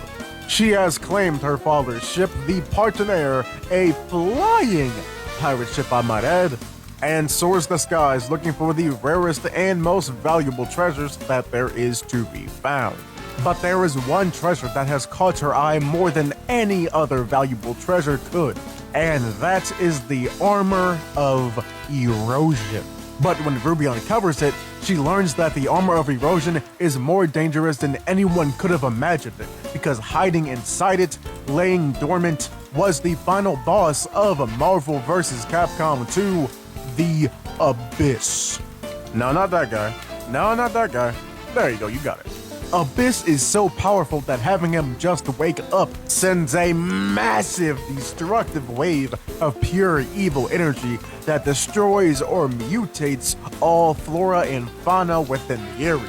And funny enough, who also happens to be here with Ruby Hart to witness all of this going down is the other 2 original characters of Marvel vs. Capcom 2. Sansan, a relative of the original Sansan from the arcade game, who had her village affected by that giant energy wave, and Mingo, another character who was rumored to be a scrapped design for Darkstalkers, and considering he is made entirely of plants, I don't think he really liked having all of the plants in the area being destroyed. Ruby then leads them and her pirate crew into battle against this giant growing force that is Abyss, but sadly he is just way too powerful for only them to take on. So, Ruby then goes on to create the entire premise of a Marvel vs. Capcom 2 by recruiting all of the strongest warriors from the Marvel Universe and the Capcom Universe. So the entire roster of MVC2 hops aboard her sky ship and they head out to take on this great evil and hopefully find its weakness. And through battle they are able to figure out what it is, and it is this black pearl in the center of his core. So they chip away at his three forms and cause his power source to break, effectively ending Abyss. So everybody heads back to the Fortunaire with their heads held high in victory. As they do so, Ruby contemplates the orb and ultimately decides to just chuck it in the sea because all the cool magic shit is going. So what is it even worth? And we actually get to see all this go down in the ending art for MVC2. That's right, all that cool art with stuff like Spider-Man hanging out with Sakura, Wolverine and Hayato having an aura farm off, Strider living every monster fucker's dream, and the fucking boys doing what the fucking boys do. All of that shit happens because of Ruby Heart. But sadly, that would be the last time we get to see her as a playable character. She almost made a comeback in this pirate mobile game called Daikokai Frontier, but sadly that game never made it off the ground. But we did get something really cool in Street Fighter V with her getting a DLC costume for Rose, and also we got to get more of her backstory through the Shadaloo CRI, the Combat Research Institute, Capcom's lore dump truck of all of the background characters in Street Fighter's world. That's right, she is now canon to Street Fighter, so who knows, maybe we'll get her in the future. But for the new lore we got about her, we learned that she's actually Norwegian, which is pretty cool. We also learned that she's connected to other older Capcom characters. She is the youngest sibling of the main characters in the old Capcom game Pirate Ship Hikomaru. And I think it's pretty cool to see these characters of two different Capcom generations coming together to build the lore. As she grew up, she would work at her mom's bar, and in her free time, she would actually build the ship that I thought at first was her father's, but was actually made by her. And from there, we can assume that she started sailing the skies and going on to be the hero of Marvel vs. Capcom 2. Though it's kinda weird, while I'm reading through her info on the CRI, I don't see her being referred to by her full name, for some reason. I mean, I guess it's like an M. Bison or E. Honda situation where they just abbreviate her name, but like, it doesn't really make that much sense because her name isn't really that long. I guess maybe it's for some other reason, like, oh, hold on, I'm getting a call. Hello? Oh shit, what's up, Mr. Capcom? How you doing? Yeah, I'm recording the video right now. Now that I got you, do you know why you guys actually don't refer to Ruby Heart by her full name when she's in Street Fighter? You funny. I mean, that's hilarious. But for real though, what's the real reason? Nah, cause I know you're fucking with me right now, right? What the fuck do you mean she's not the same character? Okay, so first things first, Capcom has blocked my number. And second off, Street Fighter's Ruby, whose father is also a pirate captain, who is also French speaking, who is also a blonde woman, who is also wearing an outfit with the exact same color palette, apparently is not the same character as the one that saved the world from Abyss. According to one of the game's directors, Takayuki Nakayama, she's more just inspired by Ruby Heart, which honestly is really disheartening. No pun intended.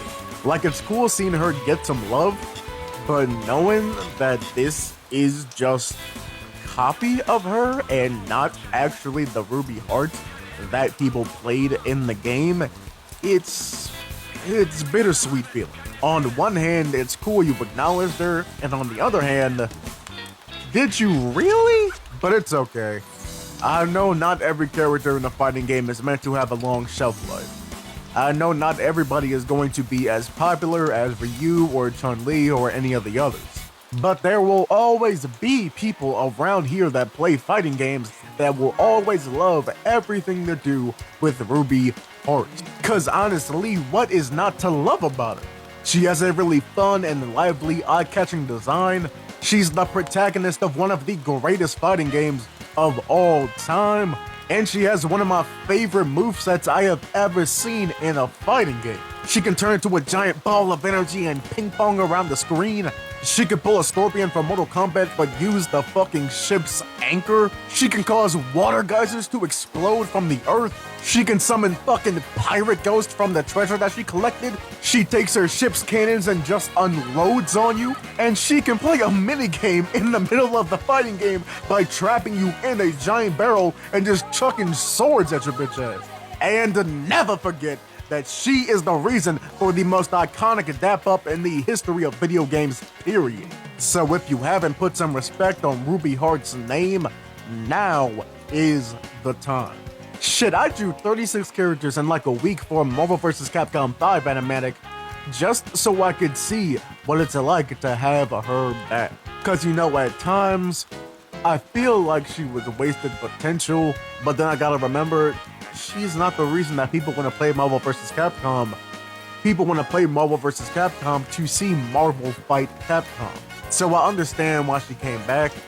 And maybe if she did, she could have been taking away a slot from somebody like Phoenix or Virgil or something like that. So I try my best just to make sure that I enjoy the time that we had her and enjoy that Ruby Hart even exists in the first place. Cause you know, it's not really worth it just sitting here bitching and moaning about her not coming back, right? Oh shit, this is kind of just what this video is. Anyway, thank you for watching. I hope you enjoyed. If you're a fan of Ruby Hart, let me know what exactly you like best about her. Or on the rare chance you stumble across this video and never heard of her in the first place, are you a fan now? Be sure to let me know in the comments. While you're down there, go ahead and open up that description to see how you can keep up with me, my art, and my videos on my new Blue Sky, cause my old one got hacked. So yeah, help me build up this new one, please. If you're feeling so kind today and want to help me improve these videos and help them come out more frequently, you can donate to my Ko-fi. And if you liked my MVC5 animatic and all the other arts of mine you saw in this video or my past videos, you can head to my website to commission me to make some custom arts from me for you. And of course, don't forget to like, subscribe, and hit that bell button. Please, I'd really appreciate it. Now, with all that being said, I know times are tough, but we will get through it, I promise you. I've been hanging a breezy. I was here, and I did the best I can. Later. If you were to right now line up every single character that has ever been playable in the history of Street Fighter's games, you would have a scrumptious, delicious, finger-licking good buffet in front of you. But in that buffet, what about the stuff they got in the back? What about what never made the cutting room floor? What about those cool as hell Street Fighter characters that are in the Street Fighter canon but never got a chance to be playable? Well, today, let's meet some of them. Now, Dhalsim is one of the most iconic characters in the history of Street Fighter and fighting games as a whole, and that is cause he can take the art of yoga and harness it to be able to shoot flames from his mouth and turn his body into Plastic Man or Mr. Fantastic or Luffy, take a pick. However, he is not the only person in Street Fighter's universe that knows how to take the power of yoga and use it at its full potential. That's right, Dhalsim is only one of 7 of the world's finest yoga masters. Now, you first hear about him when you play through Rashid's character story in Street Fighter V, but you actually get some detailed info about him when you head over to Shadowloo's Combat Research Institute, a website where a bunch of low-level Shadowloo employees go ahead and go through all of the data that they can find on the different people and organizations that are running around the Street Fighter world. So basically at the time, it was Capcom's personal lore dump truck. And that dump truck is where we're gonna get all the key info for all the characters that we talk about today. And the first one I want to talk about is one of Dalsim's fellow yoga masters. So we're gonna go ahead and go from India to New York with Sheila. And the reason I picked Sheila over the other 6 is because she's pretty much the exact opposite of the type of yoga master you get with Dalsim. You see, where Dalsim is much more of a hermit and only really focuses on the essentials of life, as well as dedicating himself to the spiritualism that comes with yoga, Sheila, on the other hand, is basically what you get if you mix Billy Blanks with Richard Simmons. She is this extremely popular celebrity in Street Fighter's world that got famous off of her workout tapes, where she teaches you the basics of yoga that she learned in India. And I think if they made her playable and really focused on giving her this 80s jazzercise aesthetic, something real bright and in your face and out there to contrast Dalsim's more down-to-earth type vibe, she'd basically be the Street Fighter version of Wii Fit Trainer. Along with that, I can see her being some sort of stance fighter like Gen, where each different stance is a different yoga pose.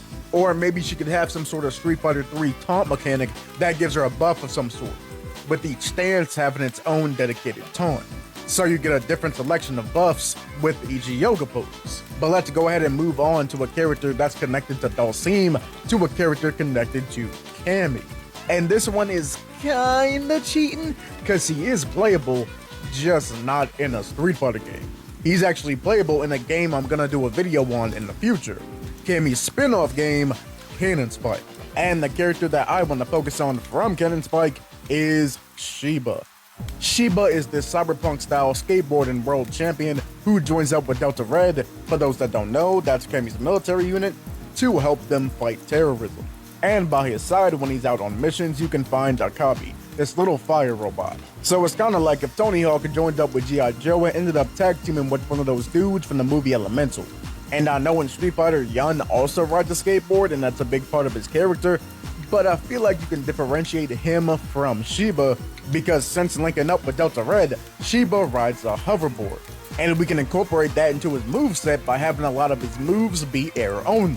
Maybe give him like a hover or a double jump, or shoot projectiles down like a Buki, or maybe he can place Akabi in one spot of the stage and have him shoot down fireballs to make it sort of a hazard spot.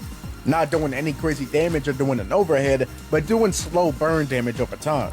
Something to put even more pressure on you while Sheba is focusing on rushing you down. Oh shit, maybe his level 3 could be him grabbing you and then flying up into the sky, forming a silhouette right in front of the sun, while Akabi's down on the ground making this sort of flame tornado, right? And Sheba can go at like Mach 5 going straight down to throw you straight into that fire tornado while doing a pose in front of it. You know, something that would be real flashy, because I feel like Sheba would be one of those characters that is insanely fun to watch as a spectator, but his bitch ass would be one of the most annoying characters to play against. But now that we're finished up with Sheba, let's go ahead and keep things in the Cammy circle for a little bit, because recently in Street Fighter's story, Cammy has been taken care of and living with people that used to be dolls in M. Bison's army. And obviously the only ones besides Cammy that get talked about are the other playable ones, Julie, Junie, and Takapri. But there are so many other cool ones that I feel could get their own chance in the spotlight. That brings me to Xiaoyu. Like all the other dolls, Xiaoyu was kidnapped by Shadaloo and used as an assassin / backup body for M. Bison. But thankfully at the end of Street Fighter V, she was freed from her brainwashing and given a new lease on life. Now the reason I picked her over the other dolls is cause I love her cool ass Chinese opera mask look. And if there's one thing you will ever realize about me, is that I will always pick the character with the cool ass mask. She also swings around nunchucks, which is dope as fuck. We can add her to the list of weapon fighters like Vega and Eagle, and I can see her playing like some sort of Rekka type character, maybe as an homage to Fei Long, or she could be another Rushdown. I know Street Fighter 6 fucking loves its Rushdown characters. Or maybe she could be a zoner where she shoots out different energy blasts and energy projections from each swing of the nunchucks.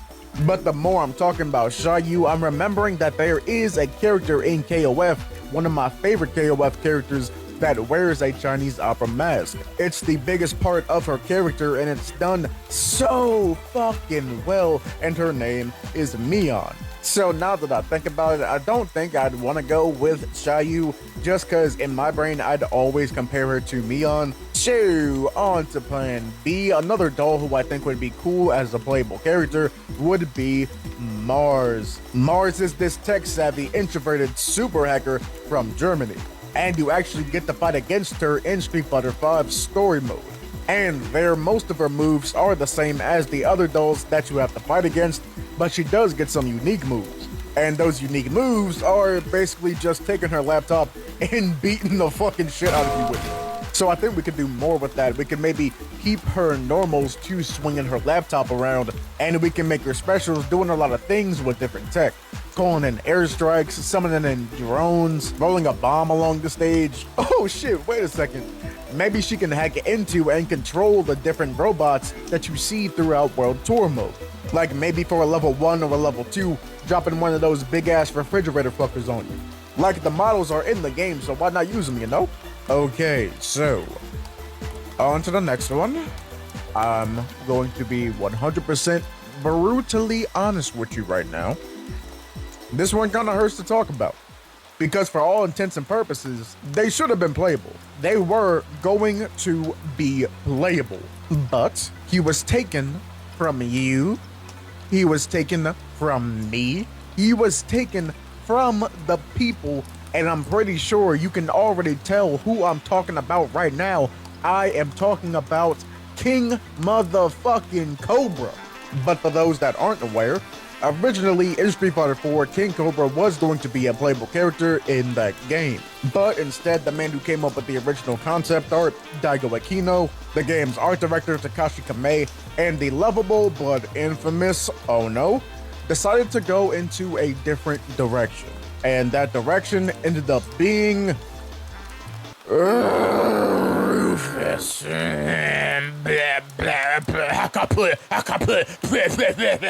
And the reason for that was to get people talking. And to an extent, I understand that, because Rufus not only is known for being one of the better characters in Street Fighter 4's competitive scene, but also as a love him or hate him type guy.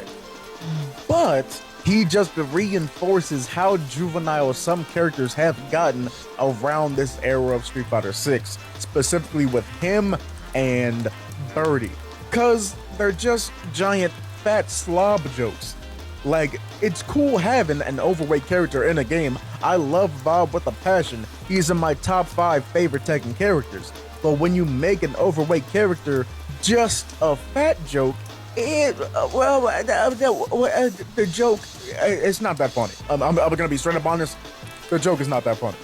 But you know what? I try to stay positive on this channel. I know and can see why people can like Rufus. He seems really fun to play as. And for the most part, I have been indifferent towards Rufus. But when I saw that they dangled in front of our faces the character that we almost got to play as, the hate is naturally gonna start to build up a bit. But I'ma stop ragging on him because I know you Rufus fans are used to it. I'ma let you have your character. Enjoy him. Love him with every inch of your heart. But now it's time to big up and hype up and glaze the King Cobra, baby. King Cobra was described as a breakdancing kung fu fighter. That's right, we could have seen Zack the Black Ranger's hip-hop keto in a fucking Street Fighter game. And not to mention, his design goes so fucking hard. Rocking not a black belt, but a gold belt, matching that with some gold fight gloves. Nigga is bald. And then you pair all that with a fur-lined martial arts uniform. A goddamn silk fake fur gi. How do you get better than that?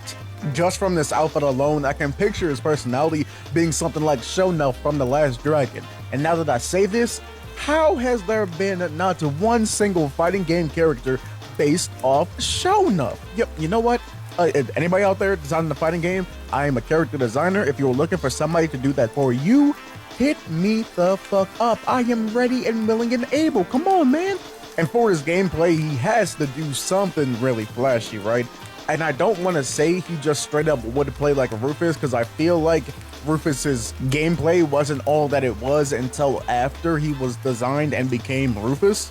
But I bet he would definitely play similar, right? Maybe he'd be like a trickier version of Rufus, maybe having feints that look like dance moves that can go into actual moves. Maybe like a fake dive kick, like it looks like he's getting ready to set up for a dive kick, but does like a backflip into a spin-a-rooney type move or something like that. I don't know how exactly he could play, but I do know that the world would be a better place with King Cobra as a playable character. Now, am I right? I don't know. But you can't prove that I'm wrong. Now on to the next one. So, I know I just said things got a little too silly at times in Street Fighter, but I kinda wanna get silly with it again with this next character, because now we have the Crimson Crawdad. Now, unlike all the characters I'm gonna be talking about today, Crimson Crawdad actually comes from the Street Fighter cartoon. You know, the one where they essentially made it all about Guile and tried to make Street Fighter G.I. Joe? Yeah, that one.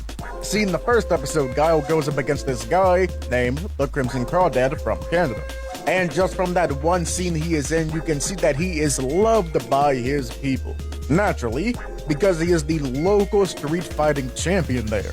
And you just have to think, with a guy that dresses like this, and a guy that sounds like this, Come on, big shot.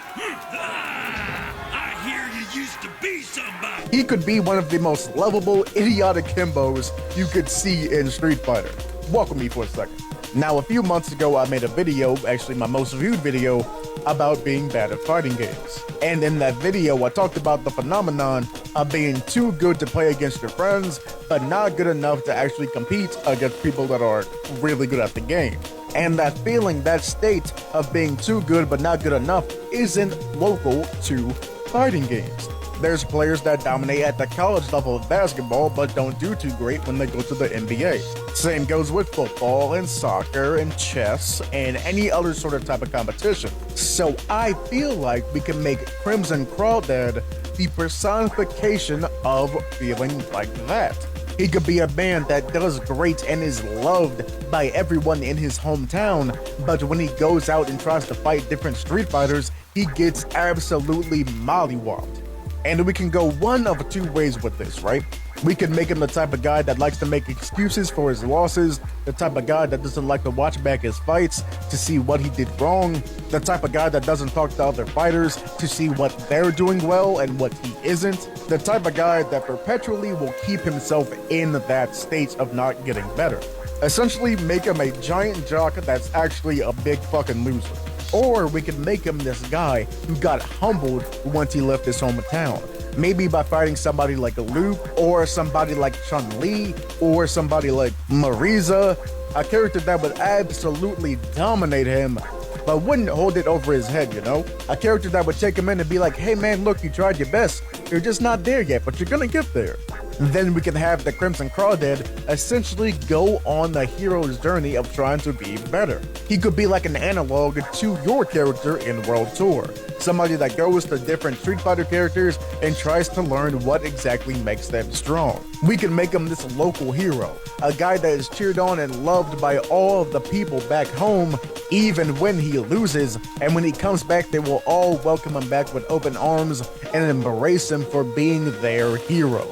And that love and commitment that he feels from them is going to be what exactly he needs to push him to be better. He may not have all the seasoning that it takes to be a world champion quite yet, but he has all that it takes to be the people's champion. Or just make him like half crustacean like this concept art. Anyway, now we get to a character that is the whole reason that I made this video.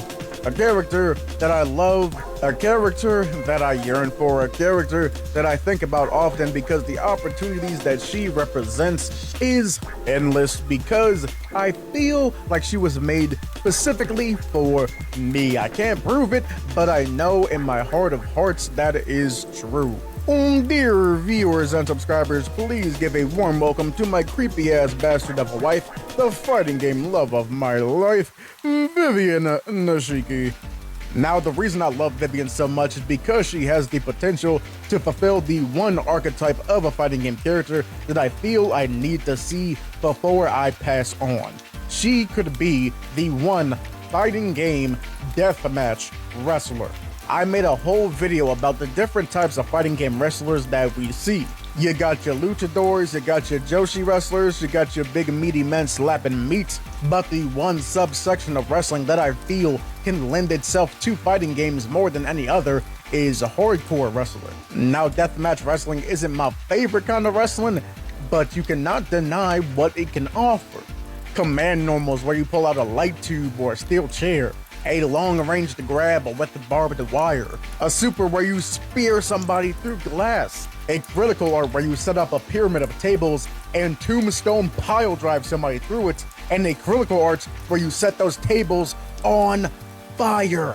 The possibilities are endless for a character like Vivian. In the Street Fighter world, Vivian wrestles for Washikahama Japan Women's Pro Wrestling, a company ran by Yoko Harmageddon. Side note, one of the hardest names to ever exist, but Yoko is actually Armika's trainer that you see in Street Fighter Alpha. That's right, the IJWPW is the company that Armika actually wrestles for. So of course she can't wrestle herself, so there's this entire roster of wrestlers made up just for this imaginary wrestling federation that will never be seen in an actual Street Fighter game. There's Pepe Ishiwata, Maple Storm, and a whole bunch of others, but right now I want to focus on Vivian. Look at this absolutely unhinged fucker. I love her with all of my heart, bro. This gremlin masterpiece right here I feel would be extremely popular if she just got a chance to actually be playable in a game.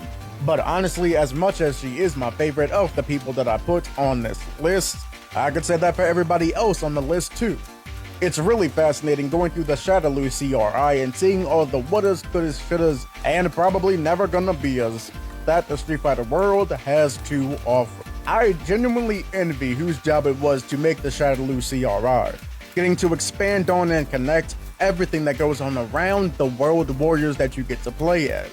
And I genuinely hope at least one of these characters gets a chance to be a world warrior too. Now, I've said it before, but I'll say it again. If this channel wasn't about fighting games, it would be about tokusatsu. Power Rangers, Super Sentai, Kamen Rider, Ultraman, Godzilla, seeing people do kicks and flips and shoot laser beams and fancy spandex and rubber shoots fills my soul with the purest form of joy that there is. So imagine the amount of mind-shattering happiness that ran through my body when I saw that Ryu from Streets, the face of fighting games and the first lady of fighting games, Chun-Li, became Power Ranger. But how exactly did this odd-ass reality come to be? Well, let's go ahead and find out. Now this all starts with the one subsection of games where any and everything will cross over with any and everything mobile game. And the one we need to focus our sights on is Power Rangers Legacy Wars from 2017. It's one of those mobile fighting games that isn't really your standard fighting game, but more so focuses on different cooldowns of different abilities. Sorta in the same vein of the mobile versions of Injustice or WWE Immortals or Skullgirls Mobile. You won't be seeing any circle motions or charge inputs or anything like that around here. But one thing you would see about a year into the game is a crossover with Street Fighter. The way that this crossover works in universe is that the original big bad of Power Rangers, the evil Space Witch Rita Repulsa, is trying to take control of the Morphing Grid, which is basically this giant interdimensional energy and life force that is interpreted in several different ways, but is always known as what every Power Ranger, no matter the medium, gets their powers from. So the perfect excuse for some universe-hopping crossover shenanigans. Part of those shenanigans consist of Rita heading over to Capcom Land and paying M. Bison a visit to revive him after his sort of, maybe, not really, not at all death in Street Fighter V story mode. And because of that, M. Bison is brought over to her dimension so they can join forces. But a bunch of other Street Fighter World Warriors are caught in the crossfire. And of course, two of the people that were brought over from the Street Fighter dimension was Ryu and Chun-Li. Now, this is all set up for the crossover in the game, but also it is the setup for a promotional video by Bat in the Sun. Now, if you've been around YouTube long enough, there's a good chance you've seen videos like Red Hood vs. Punisher, or Predator vs. Wolverine, or more fittingly, White Ranger vs. Scorpion. The team behind those series of videos were brought in to make a promotional video to show off for Ryu's first day as a Power Ranger. It starts off with Ryu and Chun-Li being brought into this new dimension, where they are attacked and hounded by evil clone rangers created by Rita. But before they can be overpowered and taken out by these evil clones, they are then teleported away and saved by the Megaforce Yellow Ranger Gia and the most popular ranger there has ever been, the GOAT of all goats, the five-time ranger, a man who somehow managed to be a karate master, paleontologist, and race car driver all in his lifetime, the green, white, red, and black ranger, Megazord shaker and childhood maker, Tommy Oliver! Gia and Tommy let Chun-Li and Ryu know that they've been fighting off the forces of M. Bison and Rita, along with Ninjor, the magical space ninja wizard who created the Power Coins, aka the source of the Mighty Morphin Power Rangers' powers. This Ranger Resistance knew about the Street Fighter characters coming over to their world, and Ninjor had the good idea to make new Power Coins for them. But he was only able to finish one before he was ambushed by M. Bison.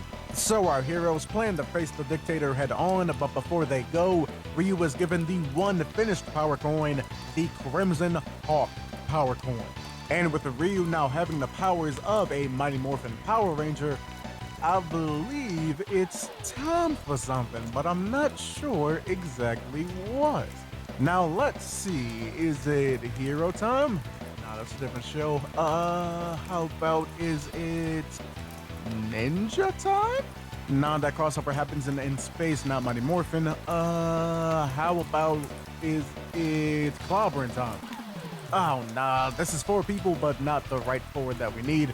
It's on the tip of my tongue. I know what it is. Yes, of course. How could I have forgotten? Obviously. Morphin' time! Crimson Hawk! And thus we have Ryu, the Crimson Hawk Ranger. And of course, just looking at him, you can tell that this suit is absolutely chef's kiss. The coldest the colds, the cleanest the cleans, the peakest the peaks, an absolutely beautiful suit. And of course, in that beautiful suit, Ryu, alongside Chun-Li, Green Ranger Tommy, and Megaforce Yellow Ranger Gia are able to take out M. Bison and save the day. But I know you must be thinking, what about Chun-Li? What about her Power Coin? What about her Power Ranger powers? Don't worry. You know how I said that Ninjor was making more Power Coins and that he was just interrupted? Well, it seems like he got back to the job. Because about a year or so later, Chun-Li was given an animated trailer to show off her getting her very own Blue Phoenix Power Coin to allow her to turn into the Blue Phoenix Ranger. And it may not be as cool looking as Ryu's to me, but I still do think this is a great suit for a Power Ranger version of Chun-Li. But I will say, as much as I loved seeing my two loves come together, Street Fighter and Power Rangers, fighting games, and tokusatsu merging into one to form this beautiful love child that is the Ryu and Chun-Li Rangers, they were in a mobile game. Now, I'm not knocking people that are into mobile games. I know mobile games have their place. I know Skullgirls Mobile is doing great, but they just don't appeal to me at all. Honestly, for a few years, I thought the Crimson Hawk Ranger and the Blue Phoenix Ranger were just gonna be cool concept art or cool animatics or cool graphics to me. But that is until, in a way, the developers of Power Rangers Legacy Wars decided to make a console fighting game. And not only a traditional fighting game, a fucking goddamn Marvel vs. Capcom game. And now entering Power Rangers Battle for the Grid. one of my top 5 favorite fighting games of all time. Battle for the Grid takes the assets from Legacy Wars and puts them into this 3v3 highly accessible, highly high-octane, highly entertaining, absolutely amazing fighting game. I'm gonna be so for real and say I cannot recommend this game enough. It is perfect for people that are not too into fighting games, but love Power Rangers and don't want to play the mobile game, as well as being perfect for people that love Marvel vs. Capcom style combat, but are looking for a new take on old favorites. It's also one of those games that is super easy to pick up and also hard to master. It's a 4-button fighter that uses modern controls and has tons of auto combos, but the shit that this game lets you get away with is fucking mind-boggling. And also for you Virgil fans, yeah, he's here. Like, just straight up, no bullshit, he is in the game. See this guy here, Eric the Quantum Ranger, he is played by the voice actor for Virgil in the show itself, and also he comes back to voice himself in this game. Like, fucking listen to this. I need more quantum power. They 100% knew what they were doing. But anyway, back to Ryu and Chun-Li, they ended up being DLC later on, and their DLC was pretty special. Not only because they were the only guest characters in the entire game, but also they don't play like Power Rangers Battle for the Grid characters, where they have a one button to do their specials, but the direction, nah, that one button got changed into a launcher button. And now, Ryu and Chun-Li use traditional inputs for all of their specials because they play more like Marvel vs. Capcom 3 characters. And not only that, they got these fun 90s inspired Angel Grove high school costumes too. So yeah, anyway, made sure they got all of the love that they deserve. And all that hard work put into them paid off because these versions of Ryu and Chun-Li got immensely popular. And naturally, with that popularity came a Blue Phoenix Ranger and Crimson Hawk Ranger action figures, a part of the Power Rangers Lightning Collection toy line. But something real special happened when we got this collab, because we got even more World Warriors as Power Rangers. That's right, we got joining alongside Ryu and Chun-Li, Cammy and Ken getting their own power coin. But I'm gonna be honest with you, I'm not really a fan of these two suits as much as I was a fan of the first two suits. In my opinion, they look very rushed just to get the toy made, as opposed to the Ryu and Chun-Li suits in my eyes, where I really feel the time, effort, and dedication and craftsmanship that went into it. So just in between recording sessions, I sketched up my own versions of a Cammy and Ken Ranger, obviously without the constraints of having to make them into toys and the power of hindsight, but hey, I had a good time designing them. And designing them got me itching for more. What else could we do with a Power Rangers and Street Fighter collab? I want to see what these costumes look like in Street Fighter 6. And I know they're probably going to keep it to just Mighty Morphin if this collab kept going, but we don't have to. There is such a vast and expansive world when it comes to Power Rangers. What if we gave Sagat a Jungle Fury Wolf Ranger costume, where the model for the tiger is replaced with a wolf? What if Manon or Jury got a Divatox costume? Oh, no, wait, better yet, keep Divatox's costume for Manon and give Jury Morgana's costume from Power Rangers SPD. Both series have successful comic books, why don't we see a crossover with both of those? What if Guile joined up with Lightspeed Rescue and got his own Sonic Boom Zord? What if Elena met up with the Wild Force Rangers and they would see how their powers over nature is both the same yet different? What if Zanaku and Akuma just started beating the fucking shit out of each other? I want to see what it would be like if Rita or Zed or Goldar ended up being consumed by the Satsui no Hado.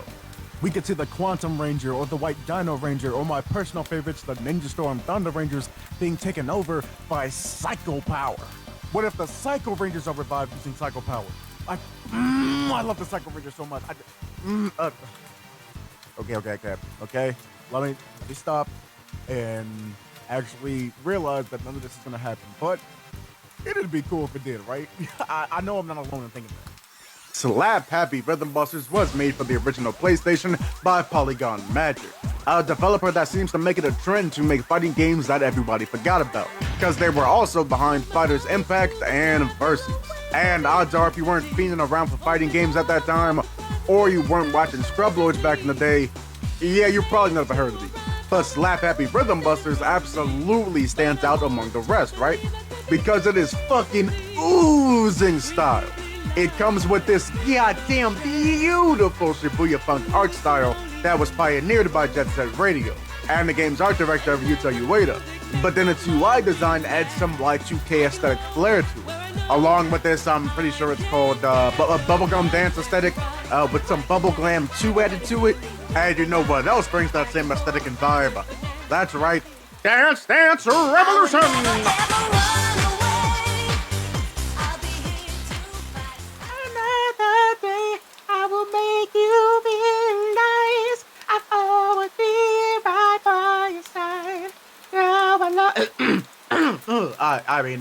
Slap Happy Rhythm Busters was obviously inspired by the Dance Dance Revolution craze. And that's real fucking easy to tell when we see how this fighting game becomes a rhythm game mid-fight. So once you're past that character select screen and get to the round start, you get this real fun and lively 2.5D fight. Got your standard KOF style 4-button system, light punch, heavy punch, light kick, heavy kick, do a motion, then light and heavy to do a super, you know, that type shit, right? While the fight goes on, as you attack and defend, you're building up your beat gauge, which is this game's version of a super meat. And if you choose to let that beat gauge get filled to the tippy top, you're gonna see this flashing beat. Now you can hit heavy punch and heavy kick to activate your beat rush. The beat rush is half super attack and half minigame, where you and your opponent go at it in this Persona dancing style rhythm game, where you're trying to hit each note, because with each note you hit, the more damage you're gonna do, but while you do that, your opponent is trying to undermine you to stay alive. And if you somehow do good enough and are able to knock that motherfucker out with a beat rush, you are then rewarded with a fever attack. The fever attack is this game's version of a cinematic super, where a character dances so hard you fucking die. And speaking of characters, let's go ahead and see which ones we got in this game. Because god damn, I love every single one of them. They are all hitters, no missers, fucking amazing characters. Let's kick it off with Rude Boy. Rude Boy is the leader of the Cloud Gang and the one that started this half fighting, half dancing tournament to let everybody know that he is the toughest in town. And oddly, while he's setting up the tournament, there's this flying UFO going around downtown. This is gonna cause a bunch of different fighters to join the tournament and try to figure out what that UFO is. Then we have our fiery protagonist, Ramos. Ramos is a DJ that also does some street fighting on the side, but you better be real nice when giving him feedback on his beats, because what Josuke is through his hair, he is through his music. As in, if you criticize it too much, he's gonna beat your fucking ass. And what is a protagonist in a fighting game without having a dark counterpart? And we get that with Ramos when he is corrupted by the evil Mercantile that we'll talk about later. But for now, let's move on to Ramos' friend, and who I believe is the most popular character in this game, Mia. Mia is basically Chun-Li if she grew up in Kyoto running around with the GGs. Now for our next character, you know how I said this game is like a mix of KOF and DDR? Well, let's go ahead and throw goddamn Crazy Taxi in that crazy ass blender, because we got Oreg. Oreg is a taxi driver, but the need for speed is so high that he went ahead and turned his normal taxi into a goddamn Mad Max machine. And the guy that helped him check out this crazy ass vehicle is I mean Dr. Volt. Dr. Volt is basically Dr. Frankenstein on crack. And you may say, why is that? Well, you know how Dr. Frankenstein builds a monster out of different body parts of people? Well, Dr. Volt says, fuck it, take this whole goddamn motherfucking gorilla. Yeah, that's right, Dr. Volt doesn't do any of the fighting. That's all up to his Congolese bioengineered gorilla, known as Baron. And we also have another character who was playable that's a creation of Dr. Volt, and that is the rowdy and reckless cyborg known as Nitro. Nitro ended up cutting ties with Dr. Volt to be rowdy and reckless somewhere else. Now let's move on from one giant freak to another with the brothers Chad and Graham. Chad and Graham are basically Farah and Tor before Farah and Tor, with Graham being the bugged out big one on the bottom and the bugged out little one on top, with the hammer being Chad. Both Chad and Graham work at a butcher shop ran by another character that's playable, named Holman. Now, Holman may look like a giant freakish slasher movie monster, but actually, he's just a man that really is in love with his craft of cutting meat. And honestly, don't we all wish to have a job that we really love and have a passion for?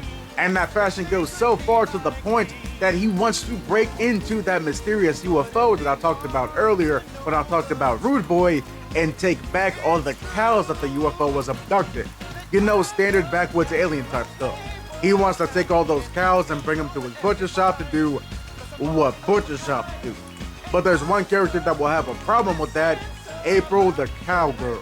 April is the gunslinger who had her favorite bull taken by the UFO. Now it's time for her to go guns a-blazing and go ahead and try to get her bull back.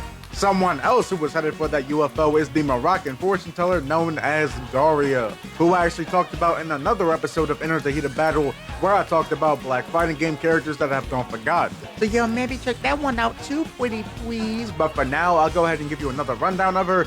She is a fortune teller who also sees that the UFO is coming down to Earth and is going to try to do her best to make sure it doesn't hurt anybody, as well as making sure that the evil Mercantile doesn't get a chance to hurt anybody. Mercantile is a very creepy and crazed assassin who fights with wolves instead of his fist. He's out to kill two teenage girls, Vivian and Roxy. And why exactly is this old nasty assassin trying to kill these two girls? I mean, look at this crazy old bitch, of course he would. Anyway, Vivian and Roxy are two characters that are basically joined at the hip, and they can be found kicking ass together as a tag team. Now let's get back to characters who are trying to get to that UFO with Tom Tom. Tom Tom is a graffiti artist who has the power to bring his art to life.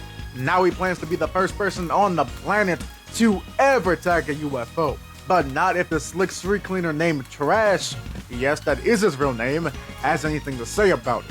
And not being found too far away from Trash is the gas-powered Yuri, who has a massive crush on him. She also likes to hang around the candy shop, and at that candy shop is the mascot Frosty, who will actually hunt you down like a feral dog on acid if you decide to browse and not pay. Now let's go from the candy shop to the tattoo shop with Sledge. Sledge is a man who is obsessed with tattoos and plans to go all the way to Japan to learn more about them. He's even the guy that gave Oreg that crazy checker tattoo on his face. Sledge ended up getting the idea of going to Japan by the swordsman known as Zeku, who had his sword passed down to him by his father. Zeku joins the tournament to be on the lookout for his evil and sinister brother known as Jaku. And finally, rounding out the cast, the one that is in the pilot seat of that UFO is Stealth, who, get this, just has a special interest in cows. So that's why he's going around stealing people's cows, because he plans to hopefully one day get one of every single type of cow. And you know what? I hope he does. Good for him. Everyone should have a special interest. But as you can see, the characters in this game are exactly what you would hope for when you hear the concept of a rhythm fighting game. They're filled with the personality of your favorite fighting game characters and the style of the coolest looking models in the DDR game. And personally for me, these character designs hold a very special near and dear space in my heart, because if you look at the way that I like to design my own characters, and if you look at the way the art director and character designer for Slap Happy Rhythm Busters, Kei Miyazaki, designs his characters, you can see that I like to pull from a lot of the same influences that they do. Japanese street fashion, especially from places like Fruits Magazine, East Coast boom bap rap culture, early 2000s skater and grunge culture, Eurodance aesthetic, and like a shit ton of other stuff I don't got time to go into right now. But enough about the look of the game. What does this game actually sound like with its music? I would describe it as these EDM and drum and bass tracks that all hit you hard as hell with every single beat. Perfect music to beat somebody to death and then dance over their grave to. Now, I'm not gonna lie, a lot of these tracks are very hit or miss for me, but the ones that do hit, do their job with absolute precise perfection. With my favorite tracks being Ben Power by 8Ju and Dragon by Warping a Relative. And I didn't even have to look far to see what these tracks are named and who made these tracks, because the game will tell you right before a round starts. which oddly enough isn't something that you'll see in your average game. And that's because Slap Happy Rhythm Busters is not your average game. Now, it isn't the first fighting game to incorporate rhythm game aspects to it. I want to say Darkstalkers had that idea first with Lilith and one of her supers. And it wasn't the last either, because in Persona 4 Arena, Rise does that with her super. But there was no other game at this time who perfectly blends two different genres of games together like this game does. The motifs, the aesthetics, the art, the characters, the music, this game is so sublime and blending these two different genres together. I love this game's inspirations, I love this game's art style, I love this game's characters, I love this game's self-shaded graphics, and honestly, I just love the vibes, you know? But most importantly, I love Slap Happy Rhythm Busters. Okay, right off the jump, there's something you have to learn. And something I gotta learn painfully. It's that you have to be bad at stuff before you can ever be good at stuff. You're not gonna fucking sumo headbutt out the pussy knowing how to be a fucking Evo champion, okay? Well, I guess except if you're Sonic Fox, but that motherfucker is a goddamn anomaly. But even so, they have put ungodly amounts of time, dedication, and hard work into being what they are today. That raw talent has to be nurtured in order to be able to call yourself one of the greats. And even though not as much, it's still gonna take you time, hard work, and dedication to call yourself just good at a game. So always make sure that you're giving yourself grace when you're trying to be better. I know those mind goblins are gonna seep into your skull as you try your best to climb up that ladder, saying stuff like, Why the fuck aren't you Tekken Lord, huh? Why aren't you mastering with the DLC character that just came out, huh? Motherfucker, huh? but you have to be sure to shut that bitch the fuck up because you have to reward every step of the way. Climbing up even one rung up that ladder is hard. So you have to pat yourself on the back whenever you get that chance. And if it doesn't come naturally, shit, just fake it till you make it, man. That's something now I'm trying to learn how to do. I went from bronze all the way to platinum with Guile in Street Fighter 6, and I think I could have gotten a diamond if I actually liked Guile as a character and not just as a moveset, but I was able to move up just from the power of bullshitting my own self until I believed it. Shit, I didn't even know how to drive rush until Plat 4. And if you're saying getting to platinum isn't an accomplishment, yes it is, you dumb bitch. Getting to platinum's an accomplishment, getting to diamond's an accomplishment, getting the master rank, getting to silver, getting to gold, getting to bronze. Every single step forward is an accomplishment. So pat yourself on the fucking back. And if you step backwards, shit man, it's just a game. Games are meant to be enjoyed. So if you reach the point where you're not enjoying it, step back, find something else to do, take a breather, let yourself calm down, and then get back to what you love.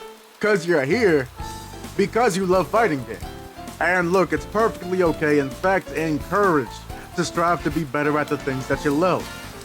But what's not okay is to compromise your love for that thing in the strive to be better. You get what I'm saying?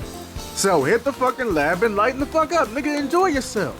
And if you don't feel like labbing out some combos and counters and matchups, if you don't feel like matching up with people online to test your skills, if you're not committed to the fucking grind every goddamn day, if you're not working your punk ass to the bone to try and be the best in the goddamn world, you bitch ass nigga, that's cool. What did I just say? It's a game. Enjoy yourself. You should be able to enjoy them however you feel like in any way, shape, or form. Do you only pull Tekken out whenever you got friends over and you feel like mashing buttons? Then go ahead and mash some goddamn buttons. Did you get Street Fighter 6 just to enjoy World Tour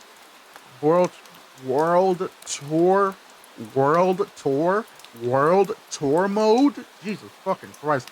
Anyway, and didn't even step foot in online in the slightest? Then absolutely enjoy going through all the different things World Tour has to offer. Shit, I don't even think I stepped foot in Battle Hub before beating World Tour mode. I mean, teaching Ryu how to text, helping Ken find confidence in himself again. Let's fucking go, Sean! And watching Juri be the biggest piece of shit ever in her goddamn life, every single second of her life. It's amazing. Shit, did you buy DOA just to see some fucking bahonka donka honkaroos moving around? Then enjoy your goddamn titties. You paid for them. We don't judge no freaks around here. Except if you bought that overpriced ass DLC, you should be fucking ashamed of yourself if you did. Anyway, let me hop off this high horse and let you know what you shouldn't be ashamed of is what you like in the fighting game and why you like said fighting game. And if you ever get that feeling of just running headfirst into a wall, not knowing exactly why you're still playing that game or why you even bought the game in the first place, like I said before, what I try to do is just take a quick break and then come back to the game whenever I'm in the mood for it. But something you can also do is take a look at everything the game has to offer. Take a look at the story mode if you haven't, even if it sucks. Hey, at least you can get some laughter out of it. Or try out that one game mode you haven't given much attention to. Something like Heroes and the Heralds from Marvel vs. Capcom 3. Try out that 3v3 mode in Guilty Gear Strive. Hey, speaking of 3v3, in KOF 15 they have those special boss battles you can try out. Like the one with Omega Rugal. Wait, but those time limited? Anyway, you can also give a chance to each character on the roster and see if anybody sticks out to you. Your main might only be a main because you only tried to main a few people that could be your main. You may find a main that's even more of your main than your main. You know what I'm saying, main? That's kind of like what I had to do to fully enjoy Third Strike. Like a bunch of people, I downloaded Fightcade just so I could play Third Strike. Because I love the animations, I love the music, and I love Necro and Sean as characters so goddamn much. And once I tried to step online, I knew I didn't really gel with Necro or Sean enough gameplay-wise to really feel comfortable with playing with them against other people. So I thought, let me try out some of the better characters so I don't get completely washed when I play.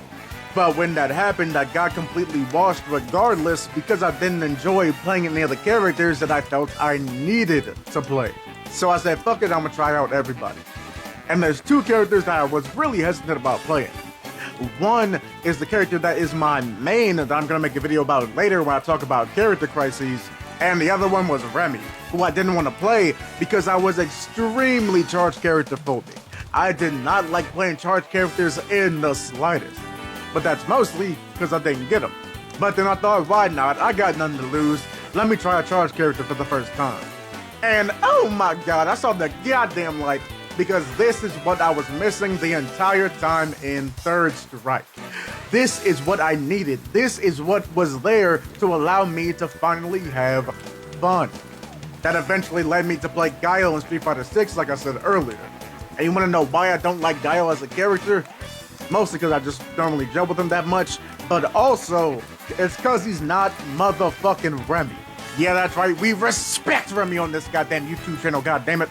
Look at this Remy figure I got. Isn't it pretty? Isn't it cool? Thank you, Fighters Generations. And when I moved on to the character that would be my actual main, I found myself winning more. And I believe it's because the way I looked at the game changed. Instead of just focusing on did I win or lose this match, I tried to focus on the little things that I did to improve. Did I parry this match? Did I land this combo this match?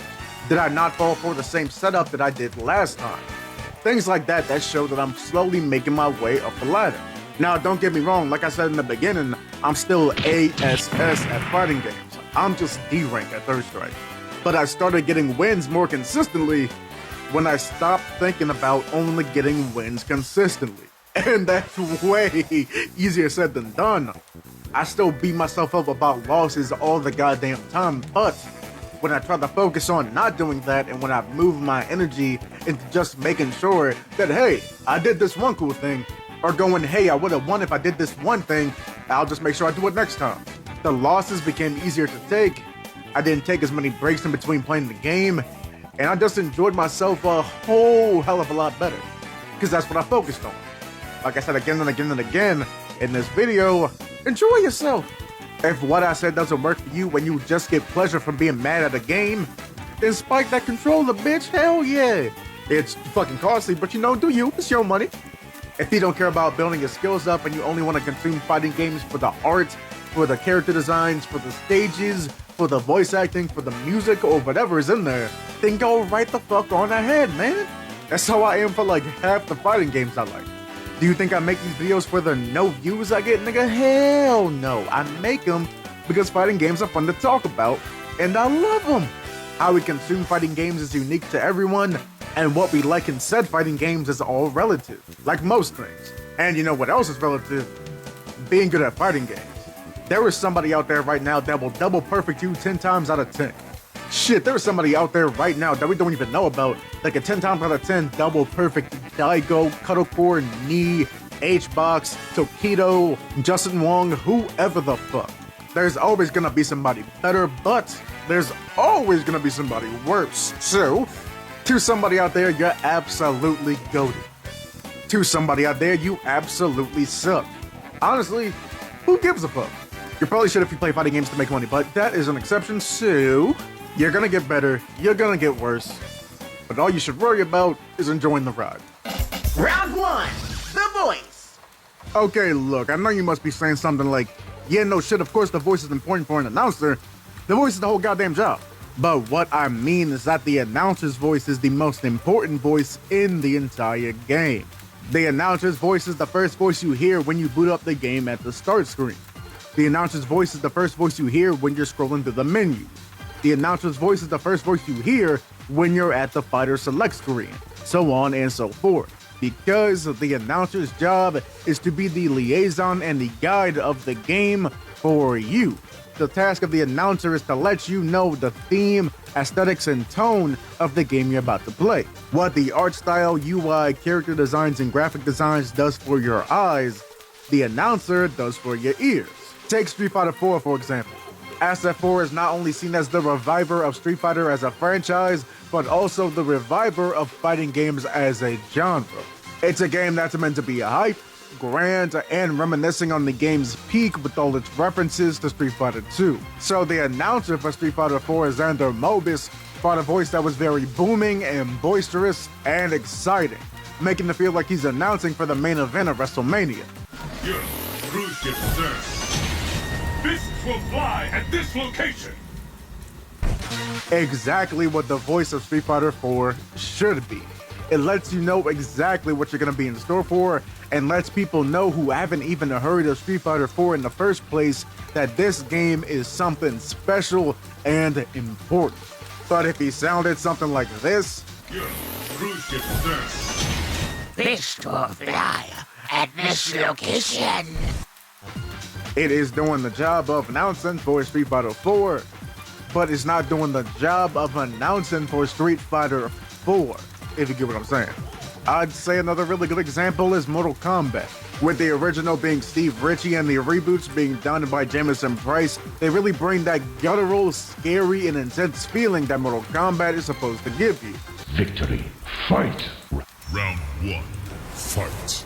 This is a franchise where you fight teetering on the edge of a pool of acid with bodies slowly decomposing and burning in front of you as you and your opponent compete to see who will be the first to rip the other's spine out their ass, or cut them in half, dick and balls first, or mount the other to claw away their bodies and bite their face off. I love the kind of woman that will actually just kill me. But if the person that told you when to kick off that fight sounded something like this, Round 1.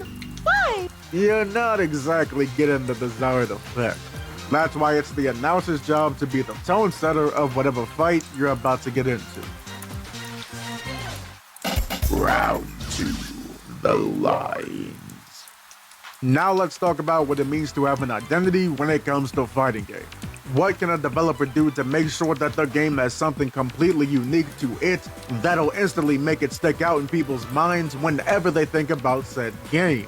One thing you can do is make sure the announcer says something that's exclusive to that franchise and really packs a hell of a punch. Since we just talked about Mortal Kombat, what would Mortal Kombat be without Finish him. or Fatality. literally people who don't even play fighting games will instantly know where that comes from and instantly know what it means. Or in Blaze Blue when Cindy Robinson says, Can't escape from crossing fate. from Cross Tag Battle, I know your mind will instantly go to those videos that are mwah, chef's kiss, like Uncle Carl versus Uncle Phil, Peter versus Homer, or Jeff Jarrett versus Beetlejuice. I guarantee you've seen it somewhere because the voice actor absolutely nailed their role and the voice lines that they were given were absolutely peak. Same goes for Infinite from Third Strike. I mean shit, this entire video series is named after one of Infinite's lines from the game because nobody is doing it like Third Strike. Whether it's Yes, I've been waiting for this. or, Prepare to strike. Now. or, Fighters ready. Engage. or. Now. Find a new rival. Third Strike is nothing but absolute vibes, and that is in no small part to Infinite. And when we're talking about vibes and hard-hitting lines that no other game can compare to, we have to talk about Soul Calibur. When the announcers in Soul Calibur, okay, there's a lot, let's get through them.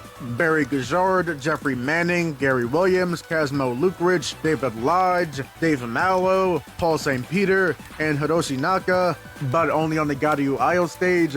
God, I hope I said all those right, are speaking. He lusts for the power and madness he once savored. The cry of the earth is carried by the wind. Warriors cross swords beneath the gaze of the ancient gods. It feels like the DM for a D&D game is narrating the final fight with a BBEG after a campaign that went on for years on years on years on years. Throughout it all, the entire party has dealt with the death, the betrayal, inner turmoil, and the harshness of the world around them, but also the rewards of loot, victory, loves, both platonic and romantic, as well as the pride in each other and the pride in knowing if they win this upcoming battle, they will bring peace to the realm that they call home. All of that captured in just a 10-second little voice clip. That just goes to show you that there is power in the words chosen when you are picking and deciding on what your announcer should be. Final round, the GOATs! Now, as we reach the final round, I want to go over some fighting game announcers who I didn't have time to cover in round 1 and round 2, but do a fucking amazing job when it comes to the topics covered in round 1 and round 2. So, let's kick it off with an absolute classic. I'm talking about Sally Cahill from MVC Clash of Superheroes. Let's go! Marvel vs. Capcom! With the tone Sally uses, you can really feel the excitement in every word that's being said. That hype as they speak is crucial to a game like Marvel vs. Capcom because it's fucking Marvel fighting fucking Capcom. It's a big goddamn deal. So why wouldn't you be hyped for that? Have you fucking seen that close-on art piece that shows up right before the title of the game? That's peak shit. And the announcer treats it like it's peak shit. Exactly what they should do. Coming up next, we got Skullgirls, and god damn is there a lot to get through for them because they got several different voice packs that you can change to get a different announcer. First up, let's start with the original Joshua Tomar. Cameras rolling and make it flashy, guys. Showtime! Who perfectly complements that Art Deco and Roaring 20s art direction of the game with that old-timey radio announcer voice. But what if that radio announcer got drunk off his ass before he came to do his job? I can't wait to see this. Oh, is it starting? Quiet! Hey, I think they're gonna fight! Without a doubt, the funniest one on the entire list by far. Another one they got over at Skullgirls as the Soviet announcer voice, who was originally voiced by Mike Z, but because Mike Z is Mike Z, that new role is taken up by Gary Schwartz. Time to wrestle like bear, be strong like ox. And if you recognize that voice, the fuck am I kidding? Of course you recognize that voice. It's the goddamn Heavy from TF2. And finally, for our last announcer for Skullgirls, we got Christina V. This is tuna with bacon? This is tuna with bacon! Yum! This is tuna with bacon! This is true love we're making! Who I feel has some of the most enthusiasm on this list, but also adds that internet bullshit je ne sais quoi with adding in this is tuna with bacon. How about we keep it indie with the next two I shout out, because the dev for Battle High and Murphy Matrified commented on my post saying I should check out the announcements for those games. And honestly, I'm glad I did, because Stephen W. Hunt in Battle High Round 1. Fight. gives off that same vibe of a classic 90s arcade game, and Mohast Gridlock from Murphy. The waves of fate are crashing. Lap 1. Dive in. Gives us some funny-ass aquatic-themed references to other classic fighting games announcers. So both of them get a big thumbs up from me. Now, how about we revisit Street Fighter with Greg Irwin from Street Fighter Alpha 3. Hey, come on! Stand up! With every line Greg Irwin says, it feels like they are encouraging you for even playing Street Fighter Alpha 3. Like, yeah, bro, good shit. You're doing great. Thank you for playing this game. Now let's go ahead and keep it in Capcom with Capcom vs. SNK 1. Also known as Capcom vs. SNK Millennium Fight 2000. And with that robotic voice Hideaki Asai gives, this will be a future legend. It really punches you in the face with that feeling of Y2K. Futurism. What the Millennium has in store. Now when we get to Jameson Price's performance in Tekken 3, it captures a close but different era's vibe. Game over. Great. Tekken, continue. But not that Y2K futurism vibe. We're talking about the vibe of tribal tattoos, Jenko jeans, chain wallets, and having a Stacy Keibler poster up on the wall. See, personally, I'm a Victoria man, but you know, to each their own. Anyways, how can we get through this topic without bringing up Xander Mobus and their performance in Smash Bros. Ultimate? Xander does a great job by making it feel like you and your friends when you play Smash are at an event. Lucas, Sonic, King DDD. Just by the way each character is announced makes them feel so special and makes you understand why they earned their spot on the Smash roster. And finally, I give you an announcer who could possibly be my favorite out of everyone I talked about. This announcer is super slept on, mostly because the game that they're in is jank as shit, but nonetheless, it is still perfect. I'm talking about Alex Easley from Fighting Lair. Tetsuo Kato! Amazing! Are you right? Are you ready? Go! Awesome! Unbelievable! I love how each announcement is drawn out. I love all the enthusiasm that comes with each voice line. I love how over the top it sounds. But most importantly, I love how it sounds like this motherfucker is just having fun. And ultimately, that is what I want in an announcer. I want it to feel like the announcer is just as hyped for the game as I am. I want the announcer to welcome me back with open arms whenever I turn on the game. And I want the announcer to get the recognition that they deserve. Now, one of the funnier things about Frost is before she was even playable in a game in the first place, she was already being shitted on and hated by everyone. According to the series of videos put out by the MK Armageddon devs where they break down each of the characters called Biocard, none of the fans wanted to see a character that was basically just a gender-swapped version of Sub-Zero. I mean, shit, according to one of the PS2 era story leads, John Vogel, they got letters in the mail from people saying that Mortal Kombat as a franchise will die if Frost is put into a game. Which is kind of sad though, because Frost is actually a character that the Mortal Kombat devs wanted since Mortal Kombat 2. But then again, it didn't really show because in her debut game, Deadly Alliance, when you unlock her, she costs the absolute least amount out of all the unlockable characters. Letting you know from the goddamn get-go that she is not going to be one of Mortal Kombat's main players, but also putting it in people's minds that she is just going to be a cheap copy. The thing is though, that's not exactly true. For the most part. If I were to describe the relationship between Sub-Zero and Frost, it wouldn't be something like Jago and Dark Jago or Akuma and Ryu. It'd be more something like Ryu and Sakura. Now, you know what? Now that I say it out loud, that's not really accurate. Let's see. I got you. She's more like the Scrappy-Doo to Sub-Zero Scooby-Doo. In Mortal Kombat Deadly Alliance, Sub-Zero is officially the Grand Master of, according to him, the totally not ninja clan, even though they dress exactly like ninjas, the Lin Kuei, and he's holding a tournament to see who will take over as the new Grand Master once he's gone. And the winner of that tournament? Frost. So you know, so far so good, right? Well, it turns out Sub-Zero realizes that Frost is actually a piece of shit.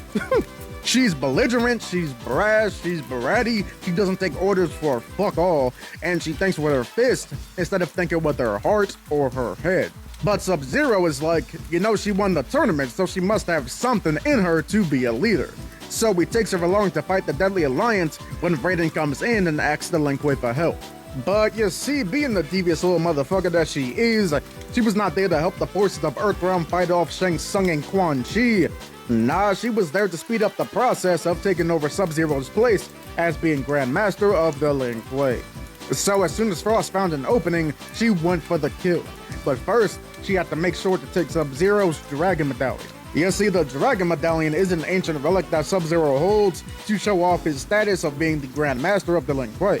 But also, it gives a crazy boost to his ice powers, but at the cost of him aging faster.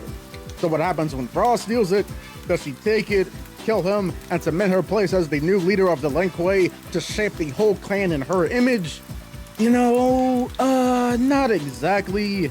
You see, what happens is Frost's ice powers are boosted to a point where she can't even control because of the Dragon Medallion, so she's frozen in a giant block of ice. And Sub-Zero didn't even have to lift a finger to stop the assassination attempt. But you know, we take it where we can get it. She could have gotten the other effect of aging faster, like that fucked up Steven Universe episode, so we take those. And because of that, she was able to survive into Mortal Kombat Deception and try to get her revenge on Sub-Zero. Because of something that she did herself, and Sub-Zero just kinda sat there confused the whole time. But hey, no time to think about the past. Right now, it's thinking about revenge. And through her quest for revenge, she was thrown into a state of delirium and insanity. Because everyone she saw, everyone she looked at, and everyone around her looked like Sub-Zero. So when she finally faces off against Sub-Zero, the real Sub-Zero, the true Sub-Zero, in a battle of master versus student, the old generation versus the new generation, a battle of hardened wisdom and youthful determination, who will come out on top? Not Frost, because she gets her ass handed to her, and then frozen again, and then placed into a giant ice wall until Sub-Zero can figure out a way to cure her insanity. Yeah. But if there's one thing you take from this video today, when it comes to the Mortal Kombat franchise, whether it be Kano, or Shang Tsung, or Shao Kahn, you cannot keep a hating ass nigga down. Shoo. Frost is back in this bit for a second time. That's right, Sub-Zero, you punk bitch. Fuck you, bozo. Yes, sir, in Mortal Kombat Deception, Frost is freed by Dave and Conquest Mode protagonist. Who gives a shit? I don't fucking care. Anyway, she is freed by Taven, and after seeing him as Sub-Zero because of her mental state, she attacks him, and even though she loses that fight, she is able to survive and go to join the forces of darkness to go and try to take the power of Blaze in Armageddon. And in that legendary battle of good versus evil, Frost makes a break for that pyramid that Blaze sits at the top of, fighting her damnness using every ounce of will in her body and scratching and clawing her way to the top of the pyramid and... Oh, fucking son of a bitch. God damn it! You know what? Maybe this ain't even a bad thing. I mean, Mortal Kombat X is seen as one of the, if not the best Mortal Kombat game in a lot of people's eyes. And it gave us a bunch of cool shit too. I mean, like the animations may not be the best, but the gameplay is really fun and fast. I'm a Melina main, so you know I'm loving it. The combat kids, they're real cool. They're all fun and awesome in their own unique ways. Devora's there, so you know, fulfilling my monster fucking needs. What else is there? Cyborg Sub-Zero, you know, we got him. He was real fun. He was real cool. Along those lines, we got the human versions of Sector and Cyrex. They were real fun, real changing up the pace, really throwing a curveball at all of us. So I'm sure Frost is done with a lot of respect, a lot of nuance in this new version. She may not have been in Mortal Kombat 9, but you know, maybe she could show up in X, like she can be a part of the combat kids and be the sort of bad boy of the group. Or maybe since in this universe's version of the Lin Kuei, there was an old outdated rule that women couldn't join the clan. So maybe she goes off and creates her own splinter group of all female ice ninjas, like a frozen version of the Dora Milaje, something cool like that, you know? But I only got y'all for so long, so I'm not gonna sit here and sort of fantasy book her entire new Mortal Kombat history. So let's look exactly what it was like in her debut in MKX. There will be no peace, Scorpion! Frost.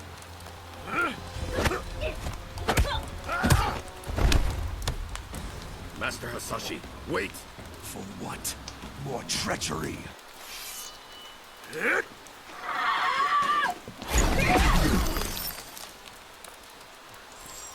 So, that's about it.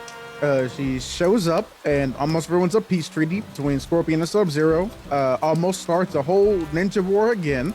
But luckily, because she's extremely incompetent, she is dispatched and taken care of in an instant by Sub-Zero. The third time, she was frozen in a block of ice. And yeah, that's all we got.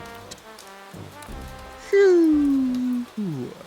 But hey, don't worry. In the next Mortal Kombat 11, Frost makes her new re-debut in a Mortal Kombat game, and quite possibly, she is one of the coolest characters in the entire roster. After being banished by Sub-Zero for trying to assassinate Scorpion, she is then picked up and recruited by Kronika, the Goddess of Time. Using her wibbly-wobbly, timey-wimey bullshit, Kronika is able to reinstate the Cyberlink Way initiative after Sub-Zero took it down. And with this new version of the Cyberlink Way, Frost is undoubtedly the most impressive, the most update, and the most advanced, and the coolest looking one out of all of the new Cyber Ninjas. My fault.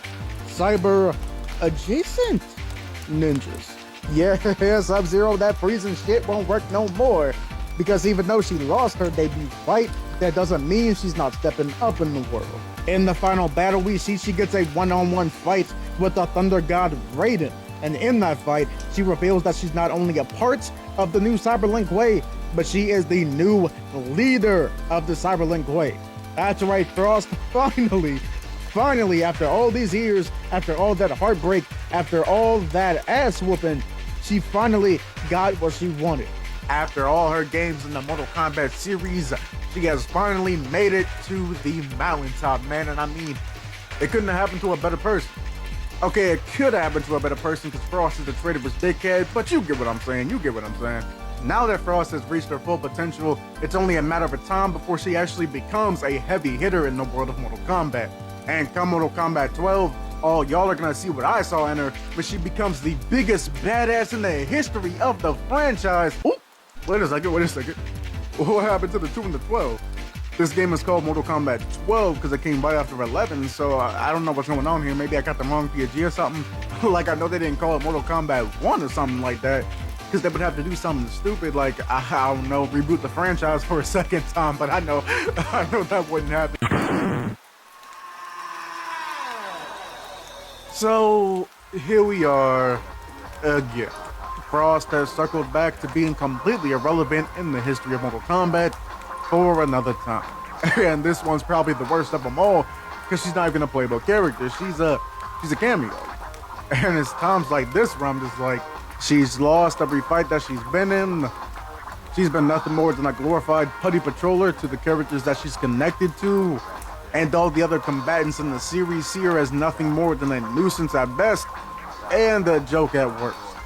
But then I remind myself, shit, that's exactly why I love her. Think about it this way, alright?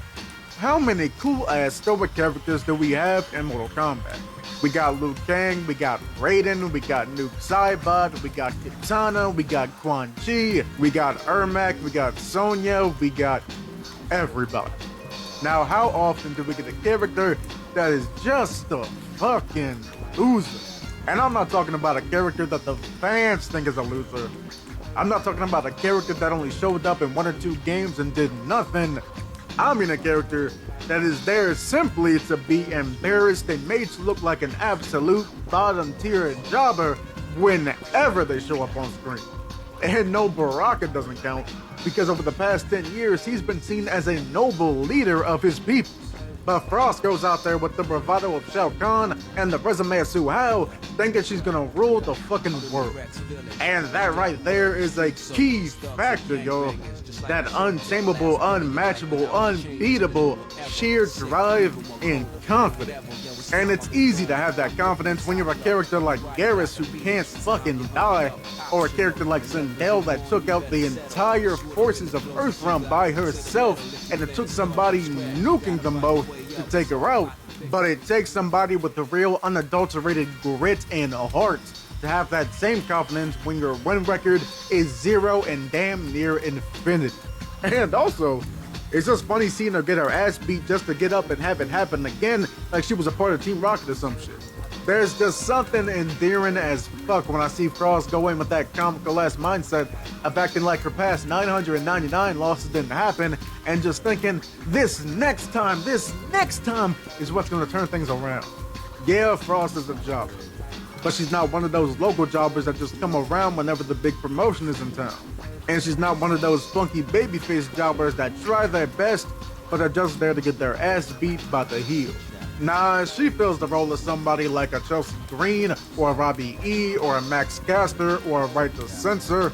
She's that chicken shit heel jobber to the stars that is there to look just credible enough to where it look like they'll stand a chance against the main eventers, but in all actuality, you know for damn sure she's not there to get her hand raised.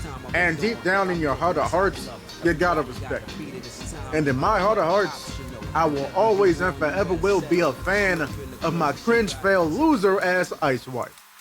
First up, let's visit Samurai Showdown with the man simply known as Jay. Jay made his first and only appearance in Samurai Showdown Sin for the Xbox 360 and arcades. Now, before becoming a swordsman, Jay was originally a sailor who ended up lost at sea and washing up on the shores of Japan. To survive and fend for himself in this new foreign land, he took up the ways of the samurai and learned to wield a sword for 10 years. Over that decade, Jay challenged and beat several dojo masters to make a living, but because he looked different from everybody else, he wasn't praised for his skills, but rather feared and hated. Then one day, while hunger plagued his body, a kind geisha offered him a rice ball. And this was the first time Jay has experienced kindness in any sort since landing in Japan. After some time with her, he would soon fall in love with her and promise to buy her freedom one day. He then finds out about the massive reward for finding Princess Suzu of Lesbia, the country he's originally from. He sees this as a chance to finally free his love and sets out to claim that bounty. For his personality, Jay's just a chill dude. He fights to survive, not to kill. He's sweet and respectful during a battle and will even thank you for the match you just had. But he can be a bit of a hopeless romantic. Do I see him returning anytime soon? Sadly not, mostly cause you don't really see this era of Samurai Showdown being represented in that 2019 game that came out. And especially with them diving into the realm of guest characters with characters like Baiken and Warden? Ah shit, I forgot he was in that game. Anyway, but we can sit here and take the time to appreciate another cool black swordsman with an afro. Now to go from a samurai to a surgeon with Dr. V. Dr. V made his sole appearance in Tobal number 2. For those of you that don't know the series known as Tobal, it is a 3D fighter in the vein of Tekken and Virtua Fighter that is most famous for the man who made the official art. A man that is on the eternal Mount Rushmore of mangaka, the late great father of Dragon Ball, Akira motherfucking Toriyama. That's right, Akira Toriyama himself designed Dr. V. Now on to what makes Dr. V Dr. V. He is a world-renowned surgeon that descends from a long line of military-grade kickboxers. After years and years of making medical discovery after medical discovery, he feels he pushed medical science as far as it can go with current technology. So seeking out new advancements, he travels to the center of the universe to find some ancient medical texts. These texts tell of a royal stone that can hold unimaginable benefit. It is also a prize for the Tobal tournament. And since Dr. V is not only a surgeon, but somebody that's pretty good at whooping people's asses, he decides to enter. And now with Dr. V, I feel like he is one of these standout characters in not only Tobal 2, but Tobal as a whole. Unfortunately, with the passing of Akira Toriyama and Tobal not being visited for years, I don't see Dr. V coming back anytime soon. I mean, the US release of Tobal 2 was cancelled in the first place. But we can take pride in knowing a character as cool as Dr. V is a part of the great legacy of Akira Toriyama, and also proof that he learned how to draw black characters. Now, as we leave the realm of medical science, we're gonna take a trip over to the realm of science fiction with Luca from Plasma Sword. Okay, real quick. This is gonna date the fuck out of this video, but did you see that goddamn Luca trade? Bro is going to the fucking Lakers with fucking LeBron? Huh? Who approved that shit, bro? What? Anyway. Luca is from Plasma Sword, aka Star Gladiator 2. She is an artificial humanoid created with plasma magic by this weird, disgusting fuck named Gore. And I'm not saying that because he looks weird. I mean, I'm no one to judge. I got snakes on my head, a tail, and you don't even want to know what's under this mask. But because he made her to be his devoted fiance without even telling her that she was made in a lab. The thing is though, creating someone who is only devoted to you and has no sense of self or any knowledge of the real world around them, while also giving them destructive plasma magic, can kinda fuck with their head. Luca has no sense of empathy, sympathy, or sorrow. She is at billionaire politician levels of not knowing what it's like to be a human. She is an extreme sadist that sees people as playthings and experiments rather than fellow living creatures, maiming, destroying, dissecting, and killing people without a care in the world. But it's okay, because she's just a girl in the world, you know? It happens. This, though, comes around to bite Gore in the ass when playing as Luca, because the big bad of the series, Dr. Bilstein, informs Luca of her origins. This causes Luca to break mentally because she has never experienced a negative emotion in her life. So in this deranged, out-of-body mental state, she goes to find Gore and kills him, aka makes him suffer the consequences of his own actions. But because she does not understand the true consequences of death, she thinks he's just being bashful. Now, unlike the other two characters that I covered today, Luca is actually confirmed to be coming back, because Plasma Sword will be a part of the Capcom Fighting Games Collection Part 2. This new age of Capcom fighting games, and fighting games as a whole, is a goddamn miracle. Now moving on from classic Capcom to classic SNK with Rob Python. Rob made appearances in both of the SNK vs. Capcom Card Fighters Clash games, but Rob made his first appearance in the one-off 3D fighter, Buriki 1. Buriki 1 is an MMA-themed fighter for the Hyper Neo Geo 64, which oddly enough inverts the whole idea of most fighting games, where you use the buttons for movement and the joystick for attacks. In Buriki 1, Rob is a prize-fighting boxer that only cares about 3 things: getting paid, getting and getting people knocked the fuck out. He has been fighting dirty for years without a care in the world and without any penalties from any referees. This is in contrast to the main character of Buriki 1, Guy Tendo, the guy Rob has been the main rival to. His Shadow to his Sonic, his Thunder Rangers to his Wind Rangers, his Kuromi to his My Melody, you get what I'm saying. Now as far as him coming back, honestly at first you wouldn't think so because he was only in one game. But if I'm gonna be real, I can see Rob showing up because SNK has referenced Buriki 1 quite a few times. Mostly with Guy Tendo, with him being a striker in KOF 2000 and being a playable character in KOF 11. But that does leave a window of opportunity. Maybe one day in the future he can make a cameo in the new Garo game, or maybe we'll get lucky one day and have a Team Buriki in the KOF game, with Rob Python, the main character Guy Tendo, and the main boss, Silver. Hey, it's only a small chance, but fingers crossed, you know? Okay, we have arrived at the last character I have for you today. This one, though, is gonna be hard to talk about because of the game that she comes from. It's not a bad game, it's not controversial or anything, it's quite the opposite.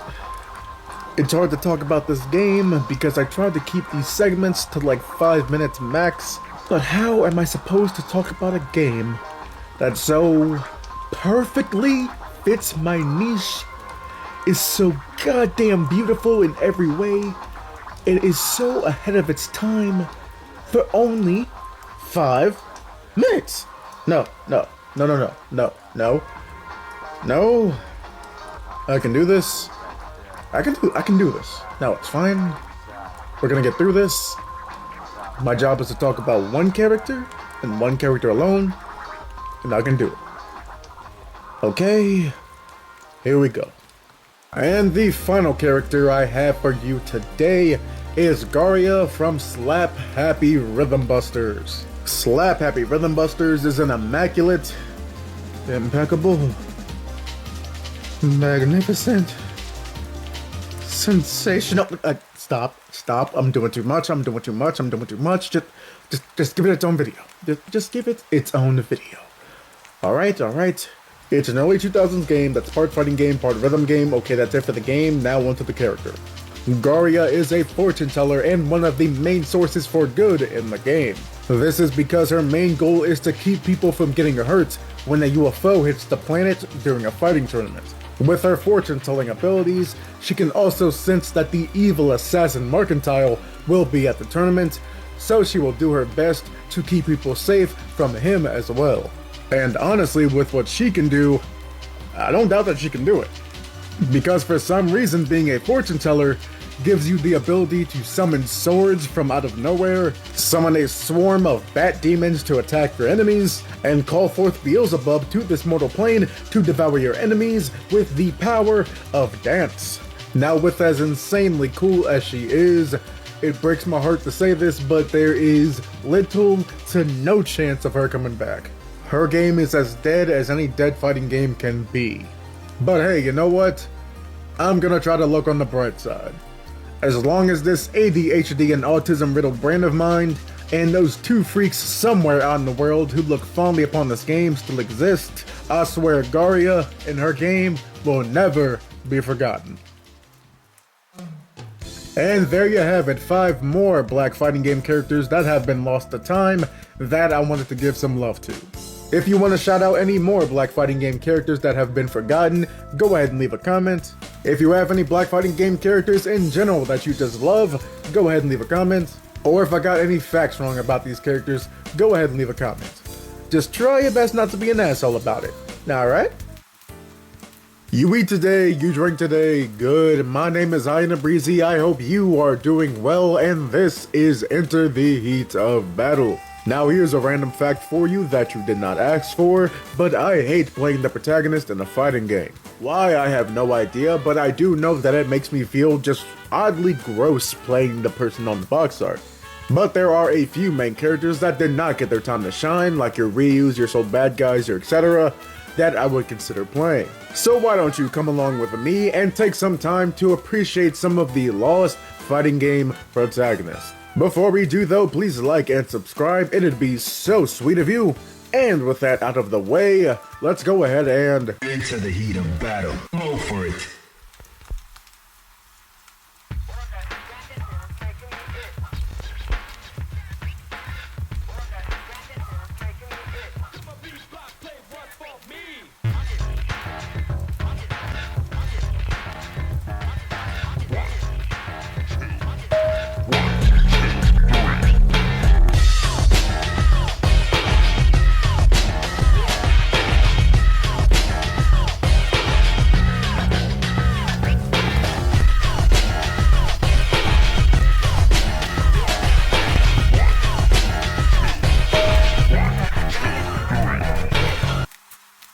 First up on our list, we have Solace R8000. Wait a second. Her name's kind of too Terminator-like to just say normally, so first up we have Solace R8000. She hails from the late 90s fighting game known as Groove on Fights by Atlas. And before you ask, yes, this is the Persona and Shin Megami Tensei Atlas. In Groove on Fights, we follow Solace, who is an investigator from the far-off year of 2115. She has been given the mission to figure out what creepy and corrupt organization is using time travel to pick off several influential families from 100 years ago. Then after doing some more digging, she realizes that, oh shit, one of those families is mine. So she hops on a time machine to 2015 to save her bloodline. During her trip though, something goes wrong with her time machine because something always goes wrong with time travel, so she finds herself dazed and confused in the wrong time period and in the lab of one Max Axe Dax. Yes, that's his name, and yes, it's fucking amazing. Anyway, Maxax Dax, or Matt for short, allows her to crash in his lab while she tries to figure out what's up with her time machine and tries to contact her family in the past. After some time of trial and error, Solace is able to finally contact her family and tell them about the situation. Once her family hears about what's going on, they tell her of a 2-on-2 fighting tournament that their family likes to hold, letting Solace know that if she wants to dig further into her case and figure out what's going on, she's gonna have to enter herself. So Solace recruits Maxax Dax to be her tag partner as she enters this upcoming tournament. Now design-wise, Solace might be my favorite on this list, tied with someone that we'll talk about later. Something about this Y2K mixed with neo-futurism vibe that she gives off just tickles the brain oh so nicely. Honestly, I can see why she was made the protagonist, because looking at her next to the entire cast of Groove On Fight, she obviously is the most striking. And I just think it's cool we got a femme protagonist in the 90s. Because odds are strong that she could have just been another Ryu clone. But thankfully, we got this dope-ass character, Solace R8000. And I could not be happier. Now we move on to Alfred Airhawk. Alfred is the main character of Real Bout Garo Densetsu Special Dominated Mind, a Japan-exclusive version of Real Bout Fatal Fury Special. That's right, before Rock Howard, Alfred Airhawk was the original successor to Terry Bogard. Unlike most fighting game protagonists, Alfred's pastimes have nothing to do with fighting or combat or anything like that. Alfred's true passions, if you can't tell by his outfit, is being a pilot. Alfred has been studying under his mentor, who is praised for being kind of a dumbass and flying into Russian skies over an MiG. Even though he was pretty absent-minded when flying over there, he is still such an amazing pilot that he was able to make it out to tell the tale. He returns to his hometown of Southtown as a hero and an idol, especially to Alfred, who has lost his father. While this is going on though, there is a power vacuum in the criminal underworld of Southtown. Because after the death of the kingpin of Southtown, aka that weeb with too much money and too little morals, Geese Howard, by the hands of Terry Bogard, someone is gonna step up and fill his shoes. That someone is a man simply known as White. He is a sadistic, fucked in the head son of a bitch that has the power to control people's minds. Thus the name of the game, Dominated Mind. And he is also one of the most bullshit-ass bosses in the history of SNK, and that is saying something. But with a man like him trying his best to take over Southtown, Alfred simply will not have it. So Alfred, being inspired by Terry protecting Southtown in the past, and also making sure that the place where his father is buried isn't desecrated, hops out his plane and into the battlefield to take the war to White. Now, Alfred's story is kinda sad because as soon as he got the spotlight, it was ripped away from him. Because you know what came out the year after Dominated Mind? That's right, Garo Mark of the Wolves. And you know who was in Garo Mark of the Wolves? Rock Goddamn Howard. Which in my opinion, and most people's opinion, is a better executed version of Alfred. Instead of just being inspired by the past generation, Rock had them directly pass him the torch. He's the son of the main villain, he was raised by the main hero, he has a cool mishmash moveset between the two of them, and he's one of the most beautifully animated fighting game characters to ever exist. The secondary animation on his jacket has fed generations. Not to mention he's the main character of one of the greatest fighting games of all time. And while Rock rocketed to success, Alfred was left there in a game that not everyone could play. Sure, he got some cameos here and there, but that's about it. But you know what? No, we're not gonna look at it that way. Alfred crawled so Rock could run. He's got a unique backstory, a fun and lively design, and a damn cool moveset. So hats off to you, Alfred. You did your job well, and we're grateful to have you. Now we go from one protagonist from a long-running franchise that was left behind to another. We have Asura. Asura was the lead in Samurai Showdown 64, Warrior's Rage. Damn, another 98 game like Dominated Mind? They were really swinging for the fences with protagonists back then, but I respect it. Anyway, long before time can remember, Asura was a dominant spirit, terrorizing the netherworld. No one can match his swordsmanship, and no one can match his power. That was before he was sealed away by the evil sorcerer, Yuga the Destroyer. After this, Yuga used his magic to make a clone of Asura referred to as Shadow Asura. This version of him was made to be a servant to Yuga as he tried to merge the Netherworld with the Surface World. While doing Yuga's bidding, this version of Asura fell in love with another victim and slave to Yuga's magic, a Samurai Showdown favorite and personal favorite of mine, Shiki. In the game before Asura became the main character in the original Samurai Showdown 64, Haomaru, the original Samurai Showdown protagonist, was able to defeat Yuga with the help of Shiki. This was able to free Shiki from Asura's control and also free the original Asura. And since Asura was sealed away for years by Yuga, and since Shadow Asura had his love enslaved by Yuga, obviously they wanted to lick that. So Asura and Shadow Asura team up to take out Yuga for good. But unfortunately, since Shadow Asura was created with Yuga's magic, he wasn't long for this world. So the two Asuras made the choice to fuse together to form one true Asura. Now, when I said Solace was tied for my favorite design of the characters I'm going to talk about today, Asura was the other one. There's just something about a good late 90s, early 2000s edgelord that just makes me feel all warm and nostalgic. Also, he has one of my top 5 favorite design tropes of all time, the collar covering up the mouth like a little mask. That shit will always be peak. Along with this, he has a really cool concept for his moveset where he switches between 7 different sacred weapons. The Lucifer Sword, the Asmodeus Bow, the Belphegor Lance, the Leviathan Scythe, the Beelzebub Axe, the Mammon Shield, and the Satanus Staff.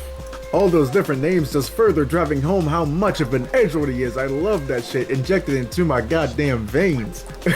Now, before I get caught up in talking about this goofy ass edgelord, let's go ahead and check out another main character that was lost to time and forgotten by his series that moved on without him, with Shujinko. Now, Shujinko might be the dumbest, yet most interesting protagonist on this list. He made his debut as the main character of Mortal Kombat Deception.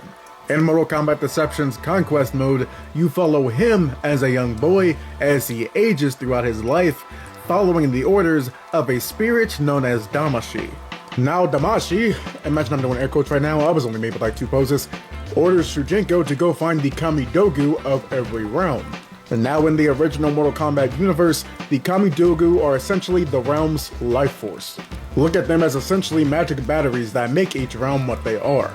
This journey took Shujinko a few years, and a few more years, and a few more years, and a few more years, and a few more years, and a few more years, and a few more. Yeah, it took him a really long time. But over his decades-long quest, he was able to help and defeat several of the Mortal Kombat warriors seen throughout the games. As he interacts with these characters, he pretty much becomes a fighting chameleon. No, not that one, or that one either. Basically, he's able to adapt and learn from each character and be able to do their moves. After getting several moves from different characters and getting all the Kamidogu, he returns them to Damashi, but surprising! Turns out there's deception in Mortal Kombat Deception, when he finds out that Damashi is really Onaga, the Dragon King, who was reborn after his spirit took over the body of one of my personal favorite Mortal Kombat characters, Reptile. Onaga then put his plan into action by trying to use the Kamidogu to reshape the world in his own image. But Shujinko, using all of his training he got from across the Mortal Kombat universe to finally defeat Onaga, allowing Nightwolf to seal him away forever. This was a hollow victory for Shujinko though, because he felt on the inside, if he never fell for the deception in the first place, the world wouldn't be in the crisis that it was in, but nevertheless, he was still praised throughout the realms. Only to die once MK Armageddon happened, but that doesn't really count because everyone died in MK Armageddon. Then the timeline gets reset once Raiden fucks it up. Then the timeline gets reset once Shang Tsung and Kronika and a bunch of other people fuck it up. And then in 2 years, the timeline's gonna get fucked up again by fucking Suhao or somebody. Nigga, I don't know. Anyway, Shujinko is pretty interesting when compared to the other protagonists on this list because he's essentially an adventure game protagonist too with the Conquest mode. Plus, the idea of living a character's entire life and turning them into a deadly martial arts master is pretty cool. If only the execution of the Conquest mode was actually good. But regardless, I can always appreciate a cool concept when I see it, and Shujinko is just that. Now going from a cranky old man to a cranky old lady with Otani Goketsuji. Otani was the focus of the original Power Instinct game, a series I really want to talk about in the future. She is the twin sister of the original final boss of Power Instinct, Ume Goketsuji. Now in the Power Instinct series, everything will be rooted in and revolve around the Goketsuji clan. They are a ruthless clan that values might over blood and strength over bonds, while also being one of the richest families in the world. That is exactly why they hold a tournament every 5 years to see who will control the clan. Now I don't know about you, but that sounds like a hellscape to live in to me, and Otani can attest to that because her life growing up was absolutely miserable. She was shit on, beaten, dragged, and abused every day of her young life by her sister Ume. And their mother couldn't care less because, well, in her eyes, Otani simply isn't strong enough. Now you may think that's fucked up, but oh my god, dude, you haven't seen anything yet. Because Ume thinks, you know what? I can really step my abuse game up, so I'm going to wrap my sister in a box, close that box up with no air holes, and then throw it into the ocean for her to drown to death. Yes, that murderous little piece of shit Ume tried to kill her sister. And she would have succeeded if some farmers didn't find the box that Otani was in. The farmers would then take in Otani and try to figure out who she was. But because of the severe trauma that she experienced for years, she could only remember her name, with all the memories of being a Goketsuji being suppressed. With the farmer family being heartbroken by this, they would end up adopting her and giving Otani a pretty nice life. None too crazy, but simple and honest, you know? Sadly, this would end though when she turned 13. On her 13th birthday, her family felt that she should know how she ended up with them. And when they told her that she was found in a box, all the memories of being a Goketsuji flooded back. And with this newfound anger and resentment for her past family, Otani could only think of one thing. Ooh, I'm gonna slap the fuck out that bitch! With this new purpose of revenge, Otani travels to the Goketsuji mansion in Kyoto. The thing is though, she was only 13 and kids are kinda stupid, so she didn't really have a plan on what to do after that. Luckily, one of the young Kuroko servants of the manor was able to help her out. The kid disguised Otani as one of the servants so she could figure out what's going on with her family while she was gone. Otani infiltrated the family for 2 years until she realized, you know what? I can't get my revenge by just sitting here and doing nothing, so I'm gonna go train. So she left to hone her skills for a majority of her life until she pretty much became fucking Super Granny. Learning how to shoot fireballs, learning how to shoot her fucking teeth out her mouth, and learning how to transform into a younger, more powerful version of herself. Over those years while Otani trained, Ume became the new head of the Goketsuji clan. Then they would finally have their fated meeting at the 16th Goketsuji tournament. After a hard-fought battle, Otani would finally get her vengeance and defeat Ume, becoming the new head of the clan. And guess what? This was only the first Power Instinct game. The Power Instinct series is filled with several games and several narratives. Need proof? You remember? Souls are 8,000. From the start of the video? Yeah, she's a Goketsuji. The family she was trying to contact in the past was Otani and Ume, who were somehow working together. Power Instinct is filled with several cool characters and stories that I'll get into some other time.